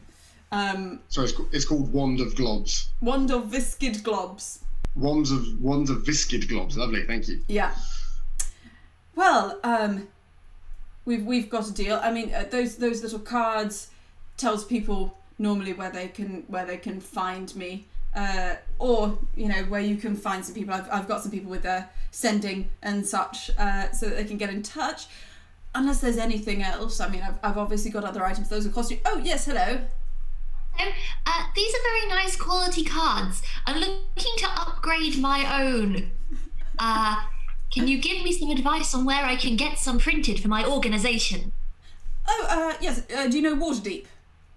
I do know Walls Deep. Pippi would definitely be familiar with Waterdeep. It's one of like the largest cities on the Sword Coast. Right, so if you go to, I believe it's the south quarter of Waterdeep, there's a small store there. It's called Angus's Printing Problems and Solutions. Magical thing. Sometimes does stuff like that. That special helps you with the spells of the writing and such like. I can't remember all of them. That's why I go through Angus. But yes, Angus's Printing Problems and Solutions in Waterdeep is basically the main place for all your printing needs, I'd say. Very good. I think we've got our next stop after this, chaps. Where is your hat from Waterdeep? Oh no, this is one of a kind. Oh. I mean, for the right amount. But one of a kinds, they're expensive. No, it's fine. Would you like it, boss? I do like it, but I don't really like to buy attire. I like to kind of acquire it or make it myself. Intriguing. Well, perhaps I'll see you around soon, but I think I might take a little nap afterwards. It's nice afternoon, but want to be fresh for drinking. Hopefully my friend's going to arrive tonight. So, lovely doing business with all of you, and I'll see you all very soon. Don't forget the name, Roscoe Montague. Tell your friends and acquaintances. And he will just kind of swan off upstairs to his room in the tavern, unless anyone stops him or has anything final. No? So, Roscoe heads upstairs, and it's about this point that you hear the church bells chime 5, and you know that I'm just going to do a quick roll for how Valda's done on deceiving the other two. Okay, we've done that. You will find that out later. Valda's dead. Not quite that bad, but I'm gonna tell you it wasn't a good roll. So with Valda trying to do subterfuge on your behalf with Russian history, you've acquired a wand of viscid globs and learned a little bit more about what this monster in the woods may be. But just as the clocks of the church chime out 5 and you head out of the tavern into the now kind of dusky air of Vaxler, that is where we're going to pause for our break. So we're going to take like a short kind of 5 or so minute break, and then we will be back for the second half of the one shot. We will see you super soon. Bye.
Hello, welcome back to the second half of the Night Watch, part of our Untold Tales strand of one-shots. For anyone who needs a recap on the first half, the people to my left and right, all adventurers who typically deal with investigating monsters and such like, and they found themselves embroiled in a new mystery. The Night Watch of this small settlement of Vaxler seem to have got involved with monsters, but through some discussions with particularly Valda, one of the Night Watch, who does not want to be part of any shady dealings. They've discovered that rather than monsters being in the woods and attacking the Night Watch, apparently the Night Watch, some of its members have been trying to hunt down and capture monsters in order to sell them on to a merchant, Roscoe Montague, who they have now met. And we left off with the moment that you all needed to head over to begin the Night Watch. So we kind of join you at the base of the clock tower, of the watchtower in Vaxler, where Leslin, the head of the Night Watch you've met before, is there. You can see 4 individuals. None of them are Valda. So you see 4 people. You can see Matthias, who you recognise with his fully healed leg, and then a female gnome, a male human who has like kind of some very poorly cropped hair and a lot of tattoos. The female gnome has a huge amount of jewellery and such on her. They all have like a kind of rough uniform look to them, similar to Leslin, with lots of kind of bandoliers of pouches of various things, and some basic weaponry on them. And there's also an elf who has kind of some slightly messy shoulder length blonde hair. And you can see those individuals stood at the base of the tower as dusk and night starts to fall on Vaxler. Leslin will kind of spot you arriving. Hello! Right, gather in. Have How was your day gone? Very well, thank you. Good. Right. Well, hopefully you can help our lot sort it out. So this is, and just goes down the line. This is History, the female gnome. This is Rosh, male human, and this is Laplan, and that is the elf individual in the end. Oh, and obviously you've met. Thank you very much for leg thing was clever. Didn't know you could do the Healy bone thing. But Matthias obviously is going to be able to join us. Wonderful. Unfortunately, Valda's not feeling too well, so Valda's not going to be able to join this. But obviously, we've got 8 people should be enough, I reckon, to deal with it. Where is Valda? Is Valda at home? And is looking to Russian history for confirmation. Yeah, right. Yeah, he's at home. Was just finding all this a little bit too much, so... Could we possibly... We've actually spoken to Valda today. Could we possibly nip over to see if he's okay before we head off? We should check. We should check on Valda, yes. No, monsters are what's important. We need to... You don't believe worry that about your Valda. comrades are important? No, but Valda's safe at home. I'd rather make sure we keep the entirety of Vaxel safe by dealing with monsters. I would very much like to go and wish him well. Yeah. This seems wise.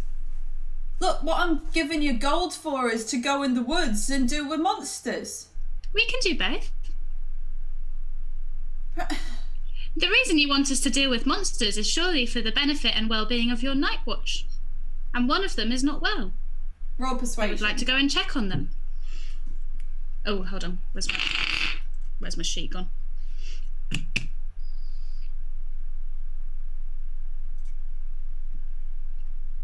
That is 20.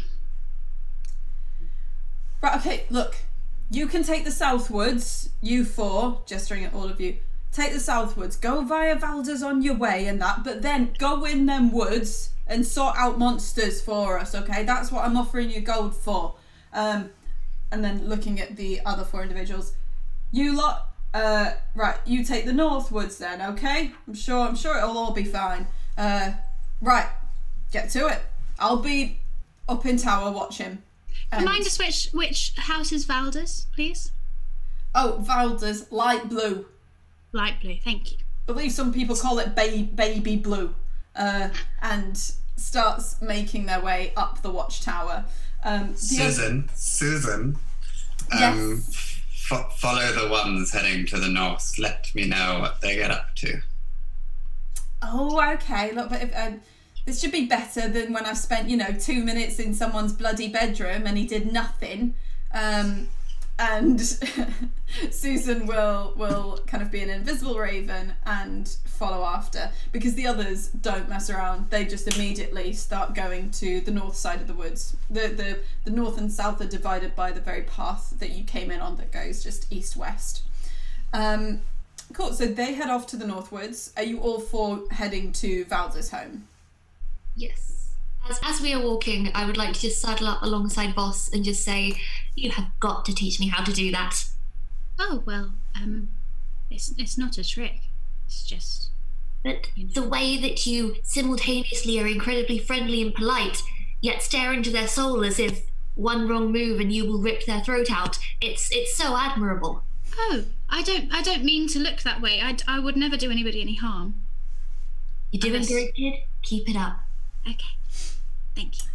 Is there anything else that Silence or Dexteria want to do en route to Valda's? I guess I'll be listening out for party streamers. Roll me perception.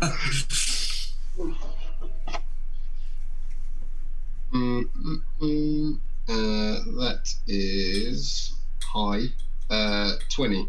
Dirty. 20. As you approach this house.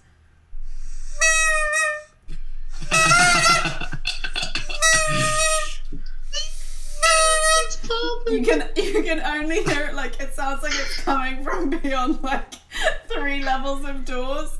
So it's very hard to do these quietly. but you can hear like this faint party blower as you approach the house. If you point it out, everyone else will be able to notice it as well. I can hear the whistle. Valda's in trouble. Such a sad sound. If you as you approach the house, that is louder. How do you enter? Try the handle. Sure. The door seems to be locked. Any windows or open windows or chimneys or? There are some floor level windows. You go around to the first one, you give it a little shifty, and it does seem to be open. You can get it open. I would like to stealthily slip through that window, if I may. Roll Try to stealth. Slip through that window. 21. 21. It's probably it's the whole like cat thing of just you can so easily slip through. But incredibly stealthily you slip in. Everyone else can see this. You can try and enter in as well as if you want, but silence is now inside. There is roll perception for identifying where the is coming from. A 17. There is a cupboard under the stairs in this house. I'll look back out of the window and see what these chaps are doing. Are you all watching? Is anyone else trying to do anything? Probably like trying to mouth like gesture, open the door so we can come in. I'm not quite sure what you mean. Got yes, and I'll run over to the door. Is there a key on this side of the door, or? You notice there's like a small table to the side of the door, but it's actually just like a deadlock.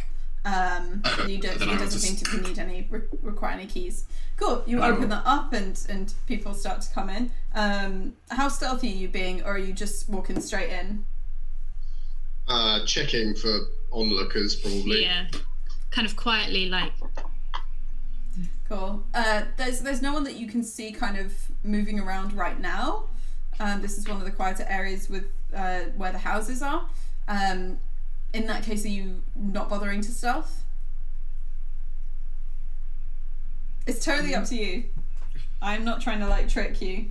I think kind of going in normally, but not being unnecessarily loud. Okay. Cool. In that case, as you enter, the suddenly gets louder, and starts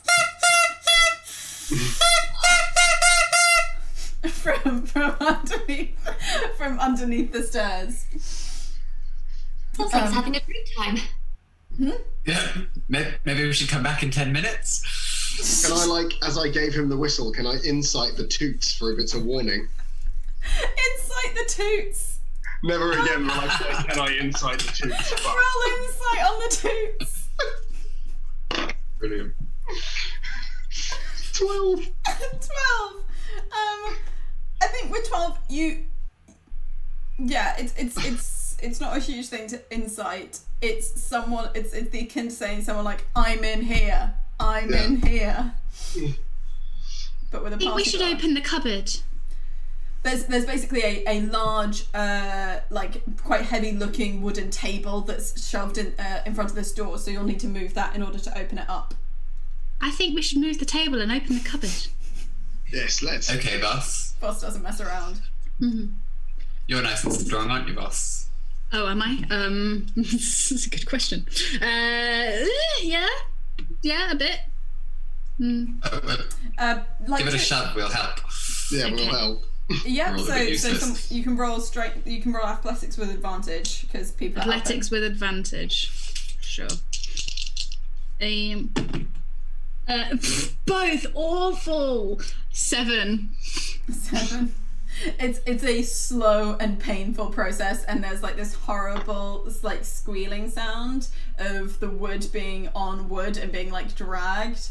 It's taking a little bit of time, but you are very slowly doing it until there is enough of a crack for Valda with his hands tied together, but this in his mouth, to just like kind of like squeeze up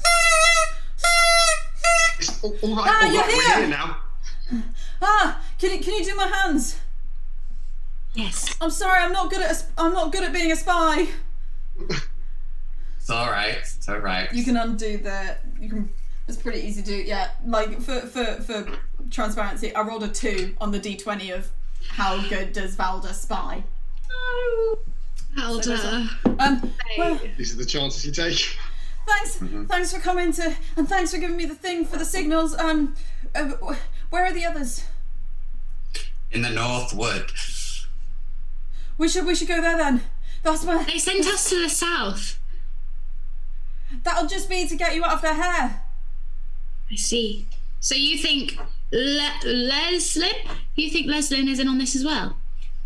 Oh, I don't think Leslin's in on it, but they might have told them. Like, the rest might have said to Leslin, like, divvy it up this way or something.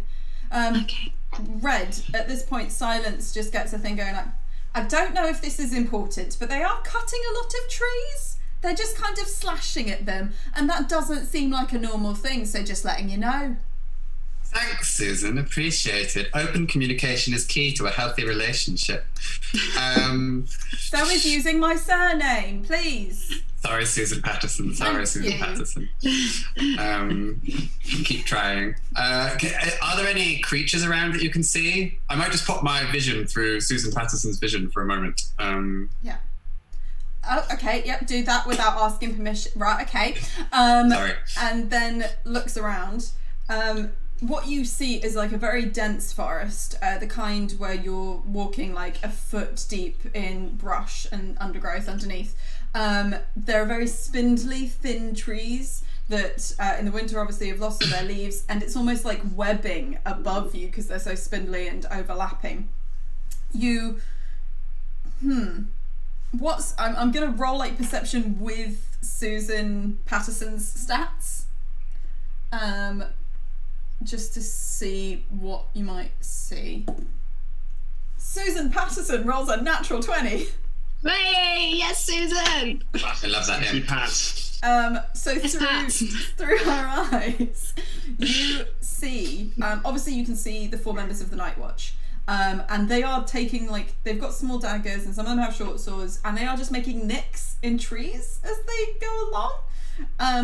And they haven't seen this, but, like, Susan Patterson has zoomed in on it, and you get the benefit of there is a figure who seems to be, like, almost shifting in and out of trees, like, merges with this tree and then appears by this tree right over there, and then, but is obviously trying to hide and observe. Roll Arcana with advantage in terms of knowing what kind of a creature this is, because you've had a really good look at it, so.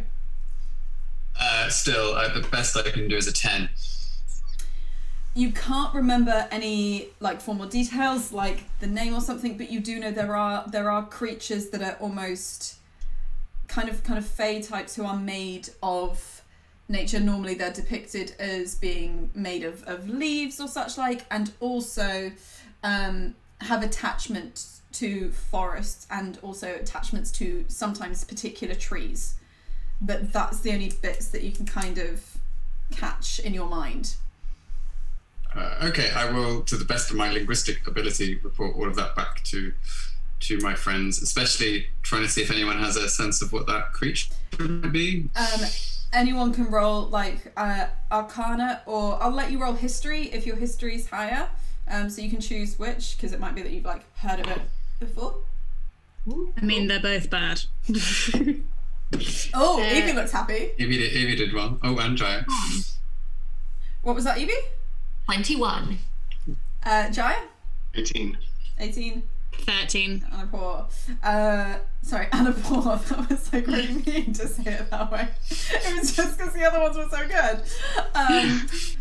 Both Dexterity and Pippi get this. Pippi probably gets like a little bit more detail that I'll add. This sounds like a Dryad.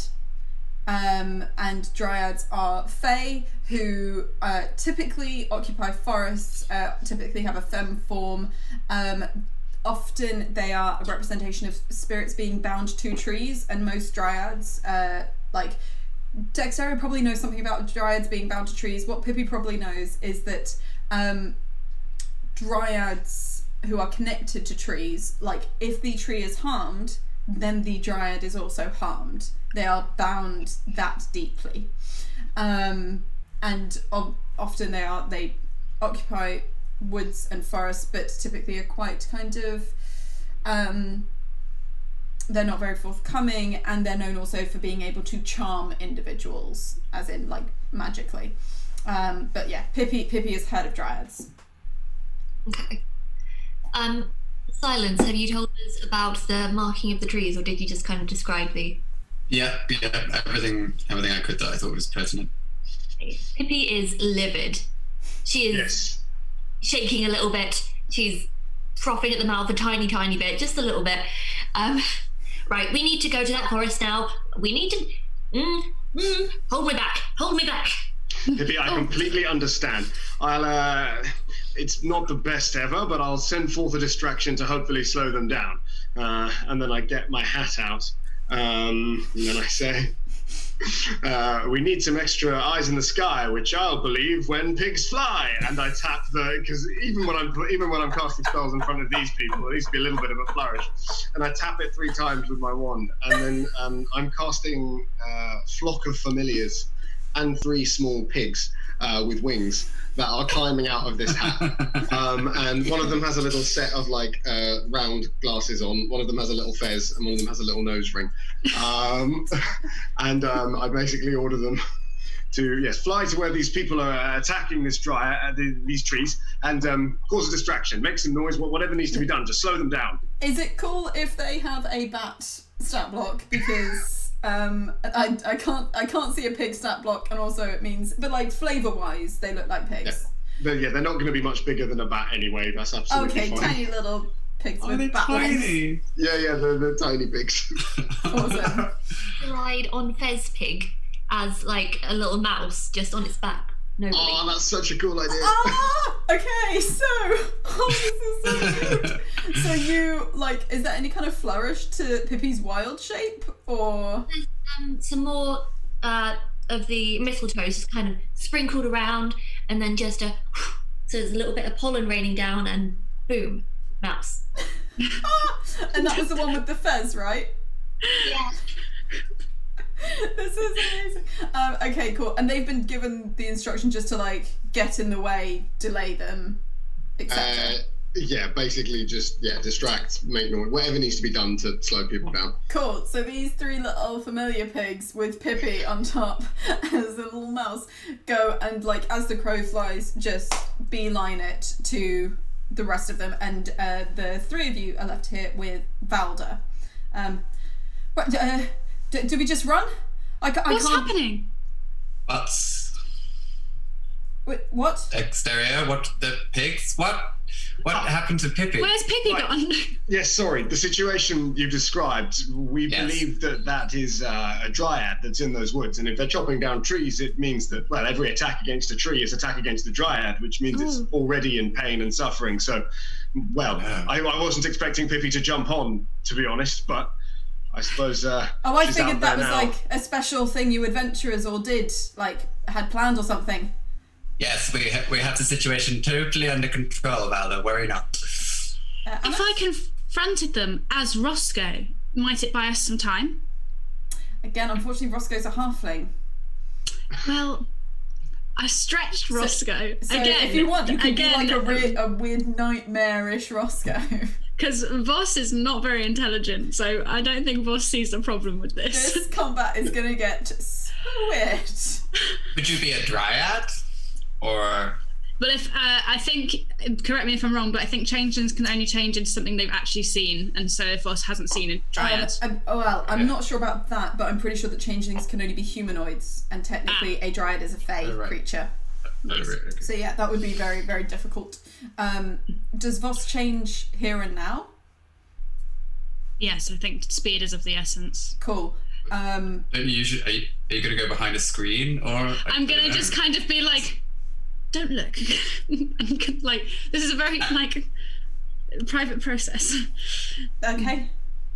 And then kind of stands there, really concentrating and, inhabiting the character, and then... And then they are Roscoe, and they're just very sad they don't have the hat. They should have bought the hat, is what they've learnt. Yeah, you look like, Roscoe in the wrong aspect ratio. Sam's hat is basically what is standing there. That's... Oh, this is... It's okay, it's still me. Look, I've got my pin. That's how you know it's me. Oh, it's that disguisey self stuff that people write. Sure. Should we go?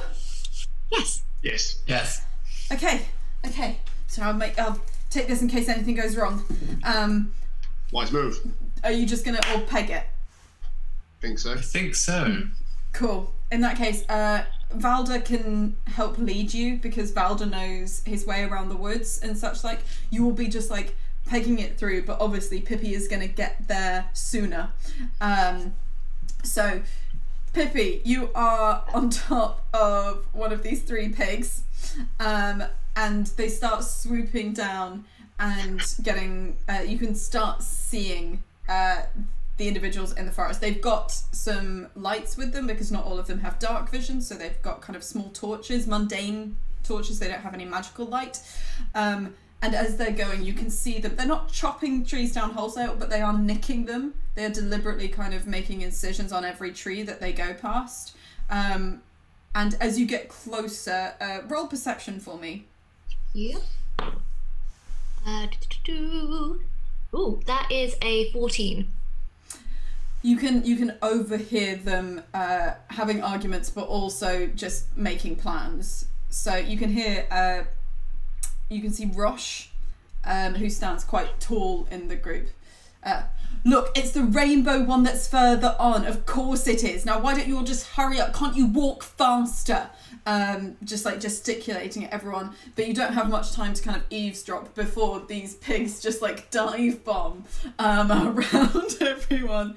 And I'm gonna say, can we please, obviously some of you are quite far out, but we're gonna need to go into initiative to just deal with whatever this is gonna be. So please roll initiative and I will roll for Oh no. everything else.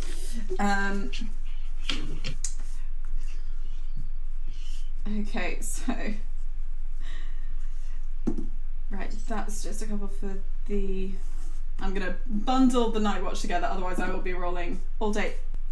Would you like to roll Susan Patterson, or shall I do that? Could you roll Susan Patterson for me, please? Okay. And the final one. Okay. Do you want me to roll for pigs? Would you want... I've There should rolled, just be one initiative I number. rolled for for pigs if pigs. that's okay. I Yeah, took that's the fine. liberty. I've got like some stat blocks up, but you can tell me what you want them to do when we come to them. 20 to 25. 15 to 20. 15. Cool. 15 to 20, 10 to 15. Susan Patterson, 13. I also got 13. What is your dex modifier? What's your initiative? +2. Susan Patterson goes before you. The great Dexterio out Dexterioed. An invisible imp. Cool, so that's Susan, Dexterio, and is it so Silence and Voss? What are the rolls there? 5. 8. Silence and Voss. Which, considering Boss is Roscoe, everybody's going to be fighting before Oh God, yeah, Roscoe Boss gets there. Looks like Roscoe. This is just gonna be very confusing. Like, let's not deny this is gonna be a baffling encounter. Right, and then Stretch Roscoe. it's Pippi, and then it's and then before silence. Okay, cool. Right. Unfortunately, the Night Watch rolled the highest. So as these pigs start dive bombing down, they are just going to start scattering. Basically, Rosh is going to shout at all of them to like, just follow me, I'm sure it's this one. And they're going to start dashing. Some of them can only go about 50 feet. Some of them can go further. But because this was started by the pigs dive bombing, Pippi and the pigs can have a attack of opportunity. Evie, would you like Pippi to take an attack of opportunity? You can't cast any spells whilst wild shaped. So I'm basically just a mouse at the moment. Yeah, you're just a mouse. Jaya, is there anything that you would like the bat pigs to do? They do have a bite attack if you wanted that as an attack of opportunity. Yeah, why not? The pigs can just like nip at these people.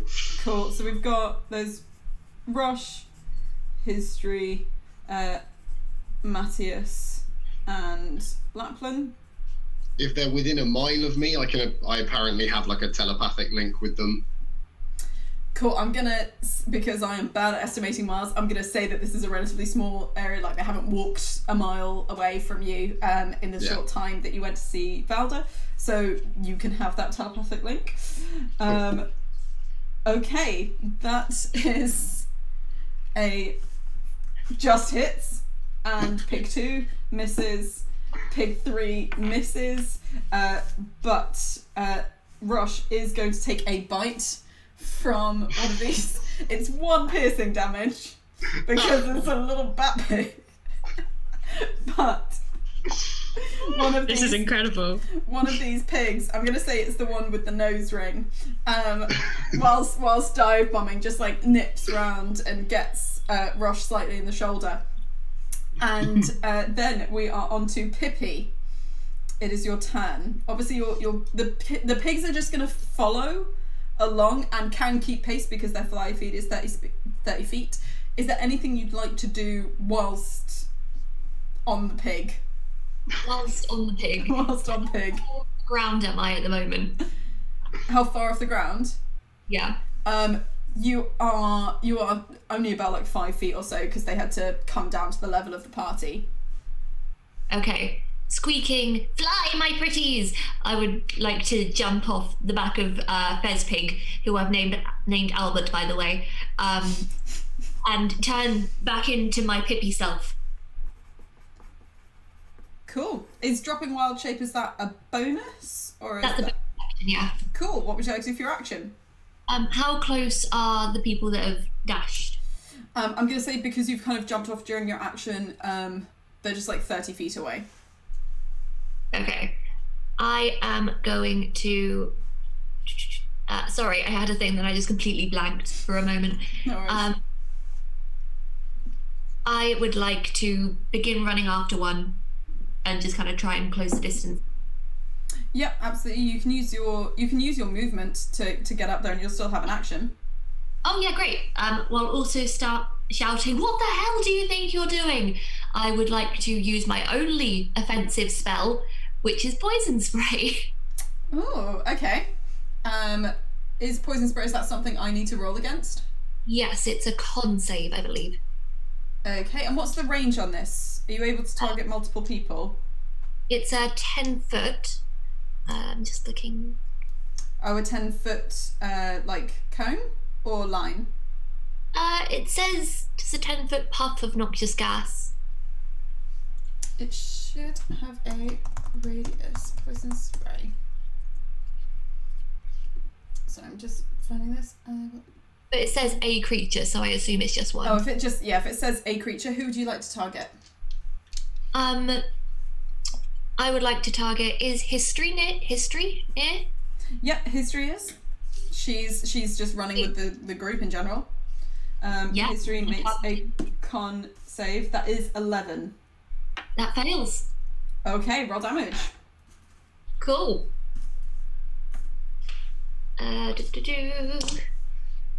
Ooh, okay, that's 11 damage. 11 damage. Okay. I rolled a d12 and got an 11. Dang. Okay. History, like, you can see how, like, History probably looks over her shoulder because this person appears out of nowhere amongst these pigs and is just, like, shouting at everyone. And she looks back and just takes this poison spray. You see her, like, stumble.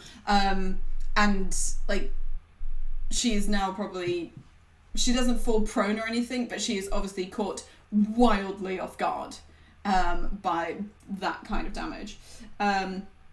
So it is then this individual's turn, who will have seen Pippi attack the other Night Watch members, which is very interesting.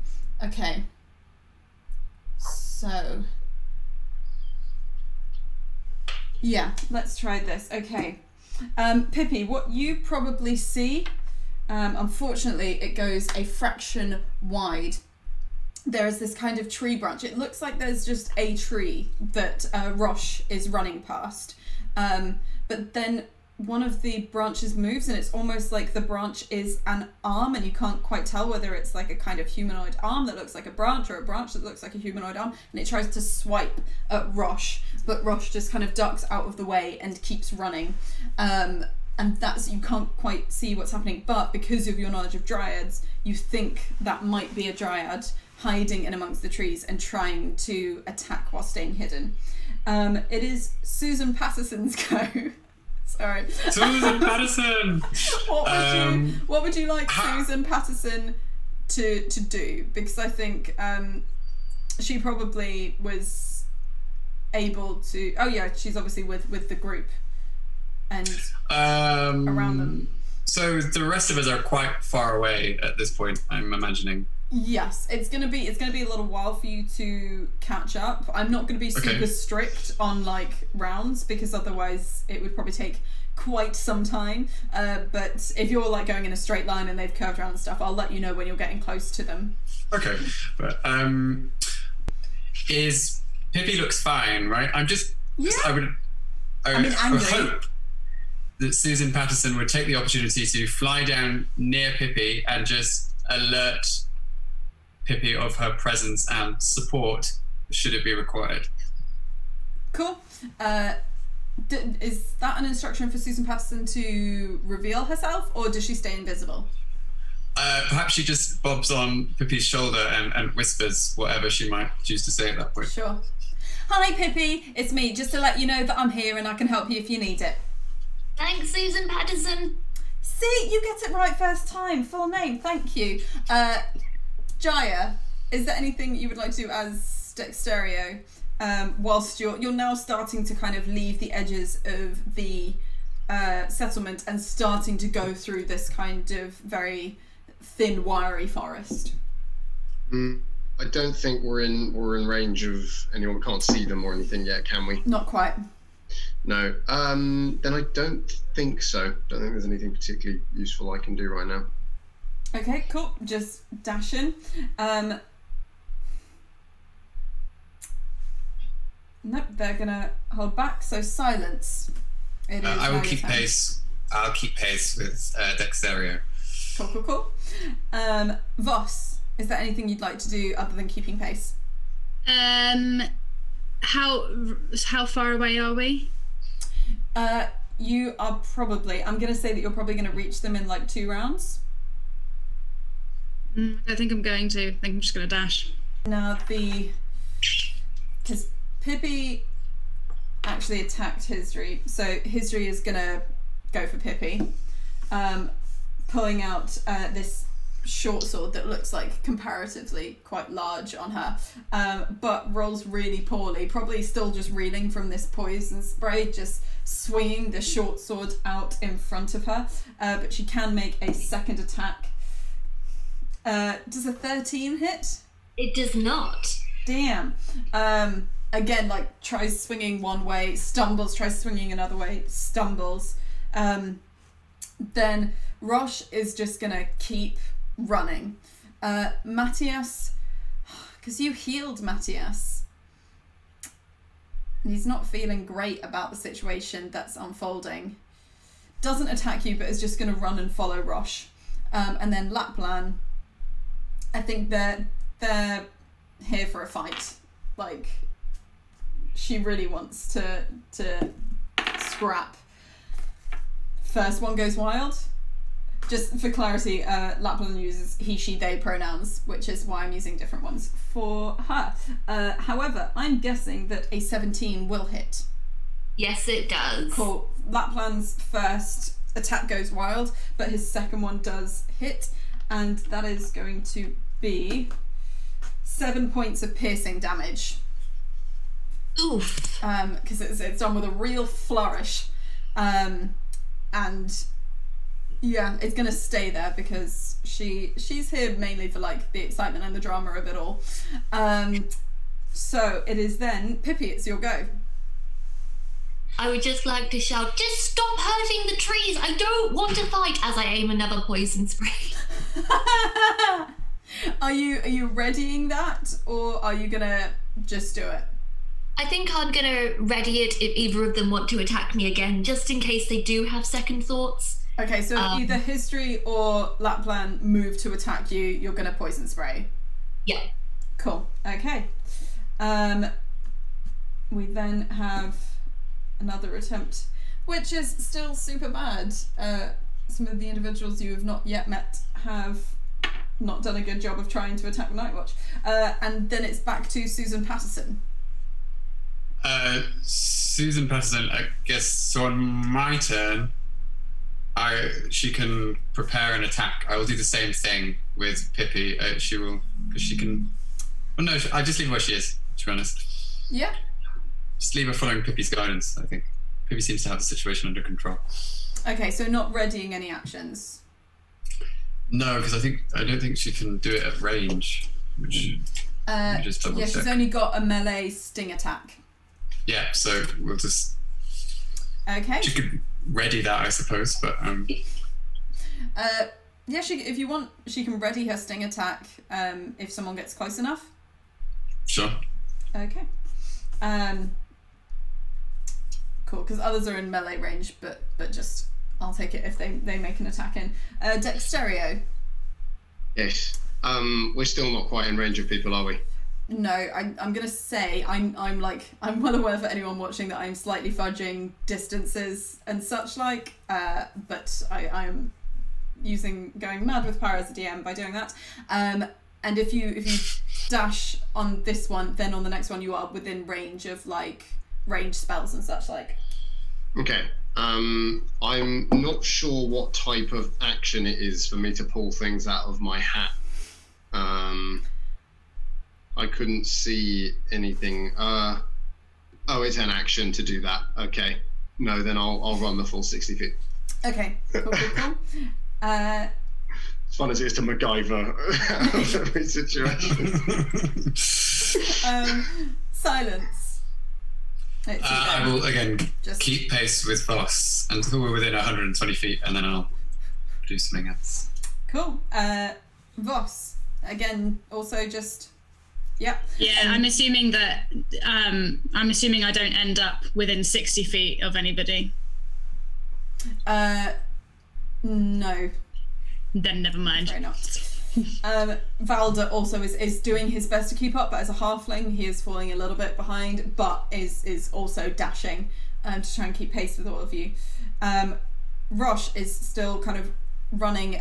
Pippi, you probably can't see exactly the angle that Rosh is running at. It's not like in a straight line, it's kind of curved off to the side, accompanied by Matthias, and then both of the other two are going to try and attack you, but you did have a readied action, so, and as did Susan Patterson. So if both History and Lapland are kind of drawing their swords and getting ready, who do you choose to attack? I'm going to attack Lapland. Okay, roll. That's a con save, right? Yep. That's an 18 on the dice, so that's a 19. Yep, that succeeds. Is it half damage on a success or 0 damage? Hang on, I'm just clicking on the spell. It's not half damage. Okay. So as you do this, Lapland just very dramatically brings up his short sword in front of him, and there's kind of just like this spray ripple effect as he goes like that, just blocking the spray of poison as it comes through in like the most cool kind of windscreen wiper style. Annoying but impressive. Susan Harrison will go for history, since history has been left open. So that is just gonna miss. She comes through trying to sting/bite, but unfortunately, just with all of the tree branches and such like that are in the way, because it's thin bare trees, but it's still quite a densely packed forest to get through, just misses. And history and Lapland, I mean, they can't see Susan. That is a 15 and an 18. The 15 does not hit, the 18 does. Okay, so the 18 does, it does 8 points of damage. Oh no! Yeah, and that's Lapland probably continuing from her amazing, like, get the poison spray away and then in. They're going to use their movement to run. You will get an attack of opportunity, but it's only on one of them. Mm-hmm. But they figure that you're hurt enough. They've given you a fair warning, and they need to go catch up with the others. Do you want to take the attack of opportunity, and if so, who? Yes, I would like to go for history. My trusty dagger that I have on my belt that I really don't like using. I'm gonna give an attempt with that. Sure, go for it. I rolled a natural 1. Oh no! I don't like using it. Because it's a natural 1. Like you go, but history just knocks your arm out of the way, knocks the dagger out of your hand, and it disappears into the undergrowth. Like you can't see where it's gone at all. So coming back to. That's all happening over there. It's Susan Patterson's go. Susan Patterson will turn invisible again, because she will have stopped being that when she attacked, and go look for the dagger in the undergrowth. Or, no, wait, screw that. Chase the people. She'll chase the people. Chase the people. That's probably more effective. I'm so sorry, Drya. I totally forgot. I'm just going to do big notes. I haven't been checking in on what the pigs are doing. Ah, yes. If it looks like, I imagine the one with the fez has taken a liking to Pippi, and so if it looks like Pippi is getting aggressed by these guards, the pigs are probably acting defensively of her. She's got a barrier of pigs. So all of the pigs have stayed with Pippi? Maybe Nose Ring, the fightier one, has gone on ahead. Okay, so Nose Ring, having already bitten Rush, has gone on ahead and will be able to keep pace. And the other bats are trying to kind of do what they can in terms of helping Pippi out. Sorry, I will take that into account for any future attacks on Pippi. That's okay. It is indeed your turn as well. Excellent. So after the 30 foot of movement, we're now in sight of people. Yeah, after that 30 feet, you can now start to see... roll me perception. This won't like take up your action. It's just for the level of detail you get. Yeah, that's fair. That is a 12.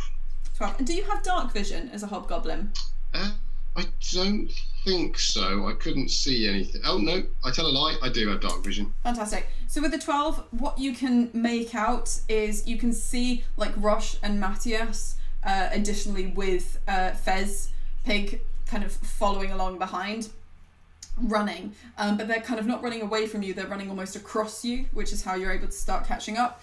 And around here, you can see something out of the corner of your eye that looks a little bit different, that doesn't make sense in this context, but with a 12 you don't quite see, but it seems to be in the direction that they're running towards. And you see a bit of movement coming in the towards the same direction from a little bit further on, but you can't tell who that is because that's too far off. And they're about 60 feet away, Rosh and Matthias. Okay, and they're the ones that are running ahead, aren't they? Yeah, they're the ones that are closer. 60 feet, perfect. Right. I'll get the wand of viscid globs out, And yeah, because apparently I've gone with magic chance for today. He gets his wand out and says, newfound wand that glops and plops. It's time to make these ruffians stop. And I fire a biscuit glob out the end. Can you, in the heat of this moment, can you make me an intelligence check? Yes. Oh gosh. 19. 19. Probably something that makes this look cooler is that somehow you notice as you're doing that and you piece a few things together, you toss it in the air and flip it so it's pointing the opposite direction, and you shoot the viscid glob out of the back of the wand because Roscoe gave you a busted magic item that had you not rolled that high would have shot right into you and viscid globbed the holder. But to go with that amazing rhyme, you just flick it and roll me. It's an attack roll for a viscid glob, isn't it? Yeah, make a ranged attack roll. Use your spellcasting modifier or your. Oh no, you have spellcasting. So that's int plus proficiency. Yep. 23. Okay, I'm assuming you're aiming for Rosh. Yes. Cool. This big old glob just thwacks against Rosh and pins him to a tree, and he is currently just stuck in this huge weird globby mess and can't move at all. Is there anything else you'd like to do with a bonus? No, I'm all good. Sweet. Silence, it is your go. So everyone is kind of scarpering apart from Rosh, who's globbed to a tree. Everyone is, it seems to be running in a certain direction apart from Rosh, who's been stopped. The only person you've got a really good sight on in terms of attacking or anything would be Matthias, because the others are a bit further back. He wasn't doing much attacking, was he? He wasn't, no. You don't, I mean, yeah, you've been able to see through Susan Paston's eyes, so you know that. Okay. I will run up to Pippi in that case and make sure that Pippi is okay. Cool. Because I literally have nothing to offer you except moral support and perhaps some sort of fridge magnet philosophy. But I nevertheless will look at you. Are you in quite a bad state? You've been hit several times. Yeah, fair bit. Yes, I'm looking fairly worse for wear at this point. Is there anything you can do for someone if you don't have any spells? Not medicine really. If someone's unconscious, you can stabilize them with medicine, but there's not really much else you can do. Okay, then I'm just gonna pat Pippi on the head or on the shoulder, wherever feels most appropriate. Ow. You feel, Pippi, you also feel a feathery pat on your head. Yes, I care about you as well. I care about you as well. There's room enough, Susan Patterson, for both of us. I suppose so. Just mapping out in my head where everyone is. Voss, you've seen kind of Silence has gone off in one direction to where Pippi is a little bit further back on this curve that people have taken. Matthias is at the head. Rosh is attached to a tree, and you don't have a good sight on Hisdri or Lapland because they're just a little bit further away in that curve. And you can see that there's one pig flying about. Yeah. Do I know enough about where they are to know whether a shout would reach them? If I were to shout something, would they hear it? If you were to shout, it's quite quiet out in these woods, apart from currently the sounds of scuffling and running and such so you're pretty confident that you'd be able to hear if someone would be able to hear if you shouted. Voss is gonna dash in the direction that the others have gone in. As they go, they're gonna shout in a they're trying really hard to impersonate Roscoe's voice, and they're gonna just shout, "Stop! I need to talk to you about the deal!" And keep going. Okay, can you please roll me deception? Oh dear. I think you will get. Let me just check. Do you get any kind of advantage to deception checks? Doesn't say so, and also you are battling the fact that you are at least like 3 feet taller than Roscoe even. But tell me what your deception is. 12. 12. Okay. When you say you're running off in the direction of everyone else, is that following Silence towards Pippi? No, following the Night's Watch. Following like Matthias in the direction everyone else is going in. Yeah. Cool. We'll get to their response in a second. Like Valda, is still like behind you, but just to let you know that he's there, like in the background, still kind of coming like the cavalry. Right, it is then the Night Watch's turn. Like Rosh is gonna try and struggle against this viscid glob thing, gets a 3, like is just stuck and angry. Yeah, probably too busy dealing with that than to engage with super Roscoe. Okay, Matthias turns to Roscoe and just, what the hell has happened? It was a long story. I had an accident. Roll deception. This is such a big 20. 20. Oh my god. They've. Oh damn it. They'll probably be angry with us. There's a magic healer. She can probably fix whatever the accident.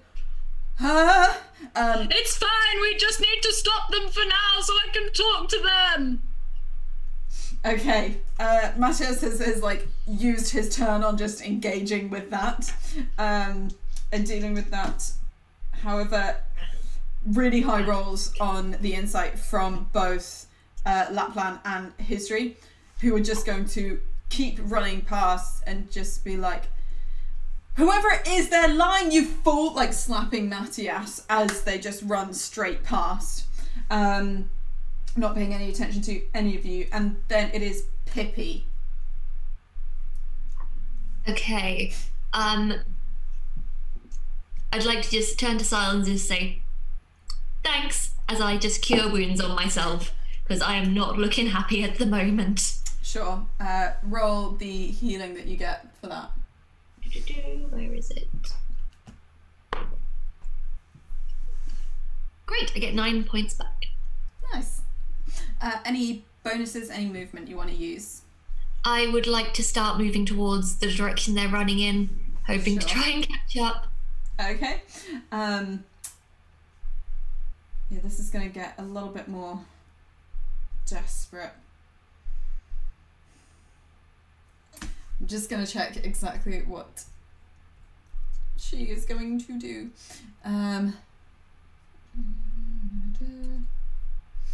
Yeah.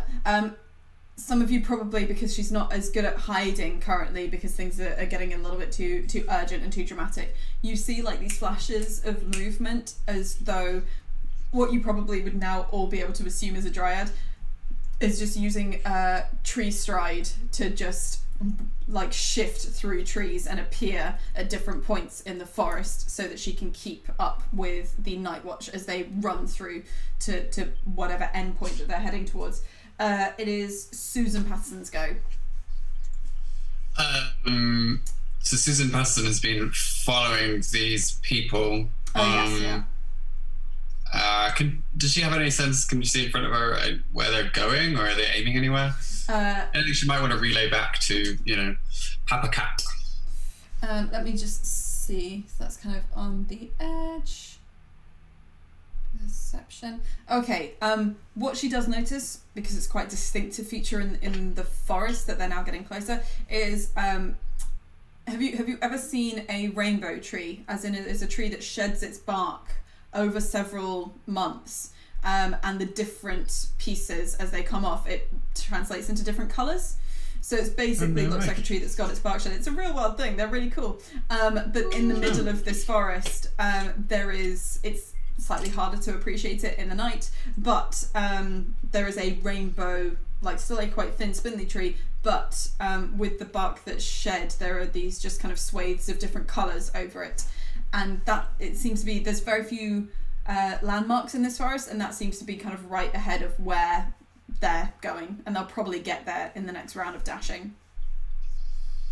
Okay, I'll have her continue on with them if she passes me that info. Yeah, she just kind of tells you, oh, there's a nice tree. Like it's different to all the others. Seems to be going towards Different that. trees, Susan Patterson. Thank you. You're very observant. Why? Thank you, Silence.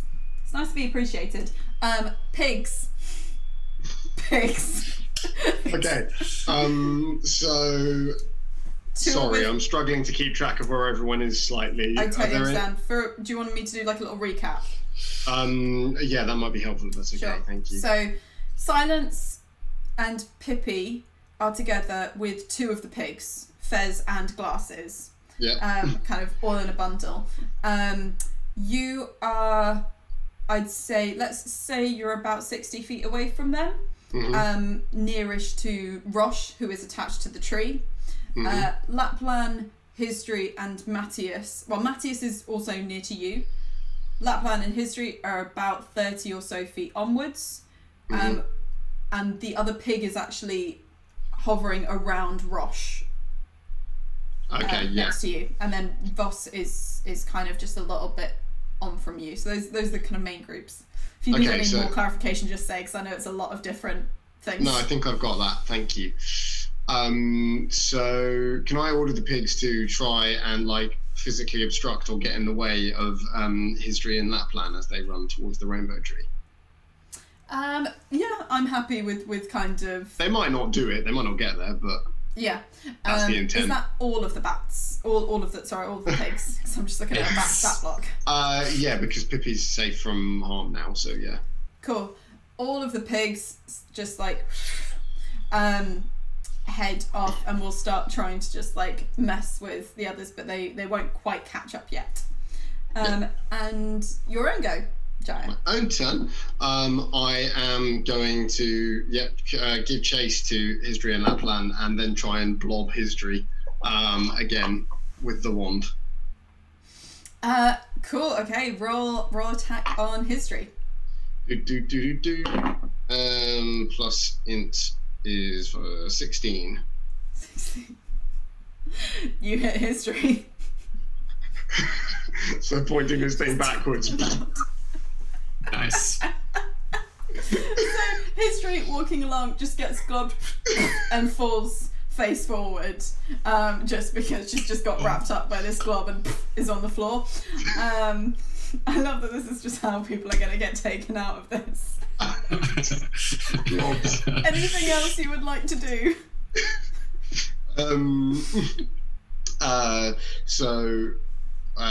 I know where. Sorry, where's Voss at the moment?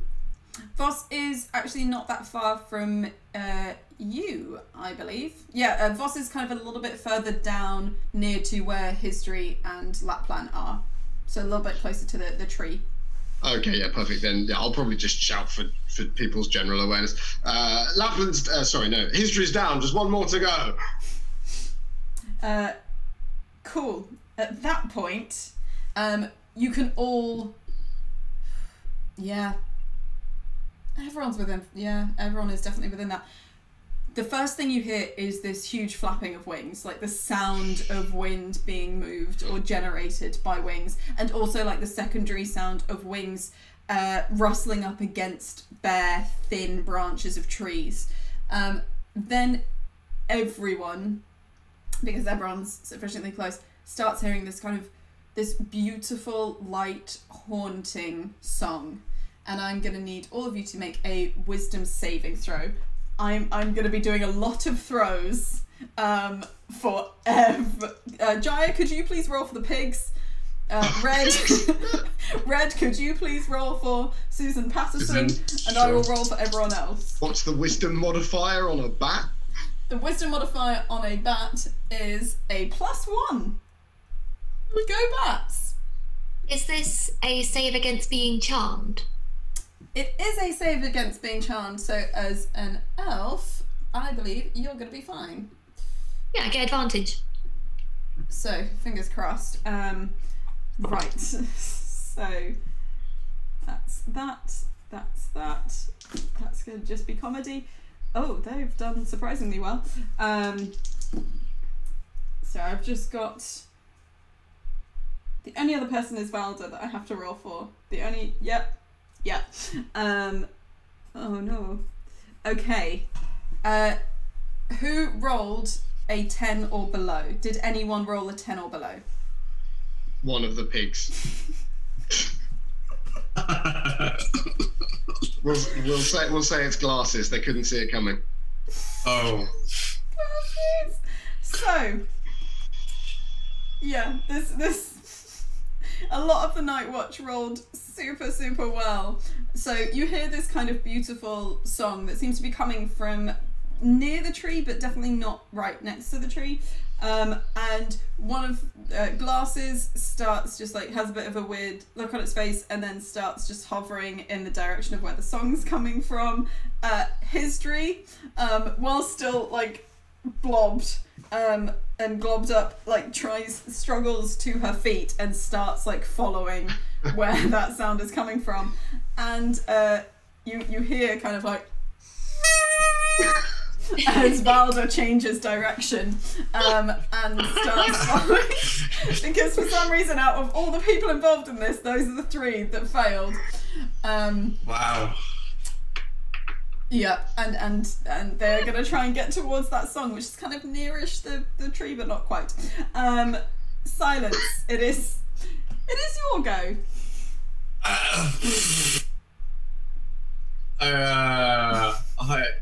Okay, I'm gonna, I think, go after Lapland, then the one who's remaining. How far away are they, roughly, from where I am? They're quite a way away. If you've got something ranged, then you could use your action, use your movement, and then make a ranged attack. But if you've only got melee stuff, then you'd need to actually dash to start getting close enough to... More than I wanted to get them on the ground. I don't really want to hurt them particularly. But, you know, in a crisis. How far away are they? I've got... okay, are they within 120 feet of me, I guess is my question.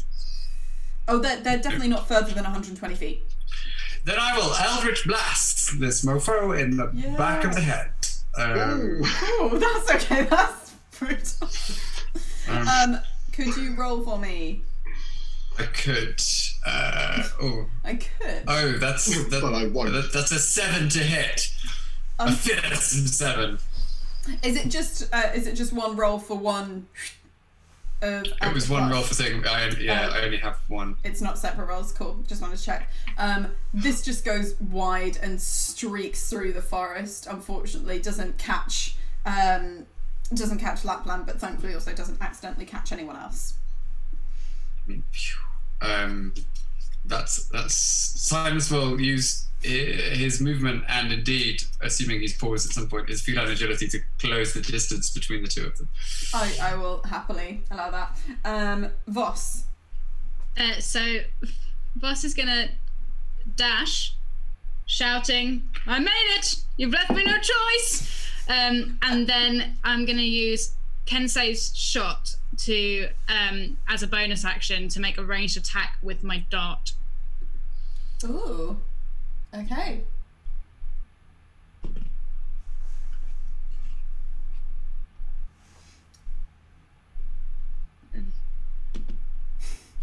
Uh, 18.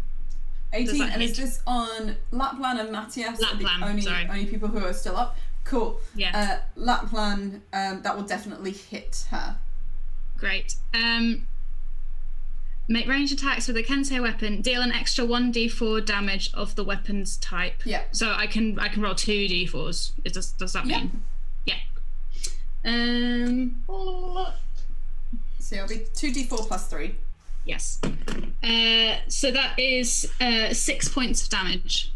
Nice.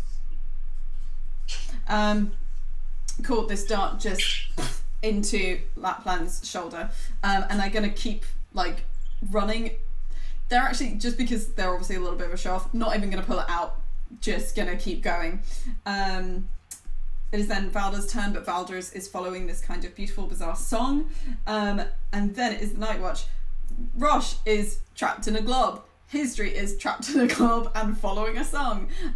Matthias is still running, and Valder is Laplan is gonna get close enough to make an attack on the rainbow tree.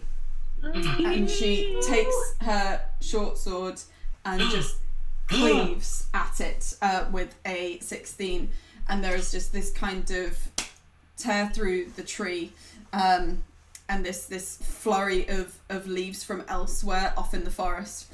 The tree isn't felled, but it has been struck by Laplan. Pippi, it is your go. My vision is clouded in red as I dash forward to try and catch up with anyone. Apologising to Pippi as I go. Okay. Jaya, that's where we need it most. Don't abandon it now. They cut it down. Well, not cut it down, but they shaved it off. Then this is going to be the first time that you actually see the Dryad. You see her in full, because with her tree having been attacked, she appears in front of it and will attempt. She is going to attempt to cast a spell on Laplan and Matthias. So they are both going to have to make throws as these weeds start to emerge out of the ground. They initially look like weeds, but then they kind of thicken out into vines, and with 2 terrible rolls they get around Matthias and they wrap around Laplan, holding both of them in place, at least for now. And you also just hear like this very kind of hollow voice ring out, Sila, I'm just checking that it's the right, yes, ring out, Sila, come help, is what you hear. It's Susan Patterson's go.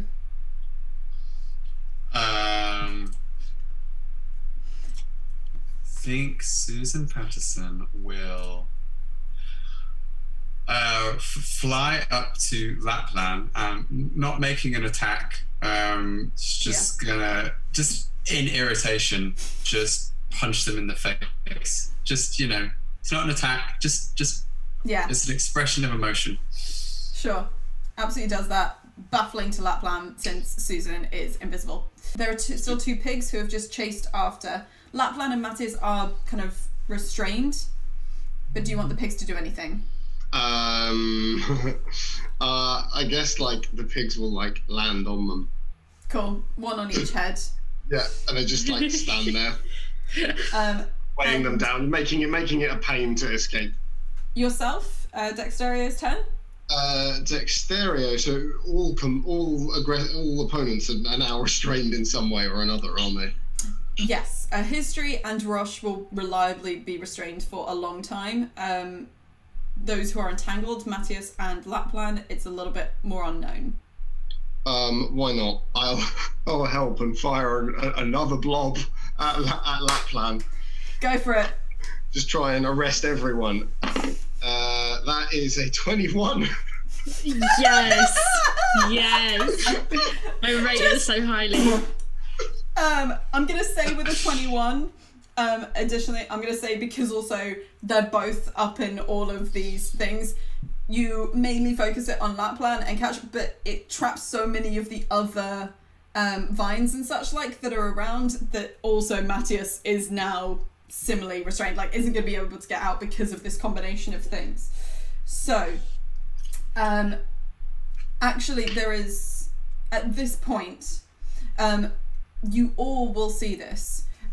Because still singing a song and kind of drawing a few people in her wake, this huge harpy comes and lands right next to this rainbow tree, and actually just takes, the Dryad is standing in front, and the harpy's wings, she just envelops the Dryad in her wings, and is just saying, it's okay,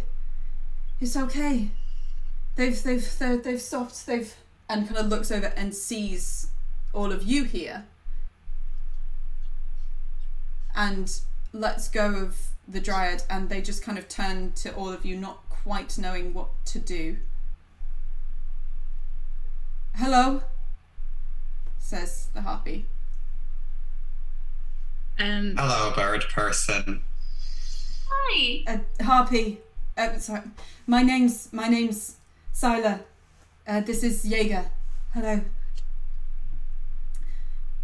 Are you guys okay? You can see that there's just kind of leaves like that fall away from Jaeger to one side, and Sila kind of they hurt her tree. Can any of you heal? I can. roll healing, because Jaeger will totally allow you to. Yeah, 100%. I would like to go up and cast Cure Wounds at 2nd level Ooh. on is it Jaeger? Yeah. And just do my thing again. Just Nice. and that is 2d8 plus 3.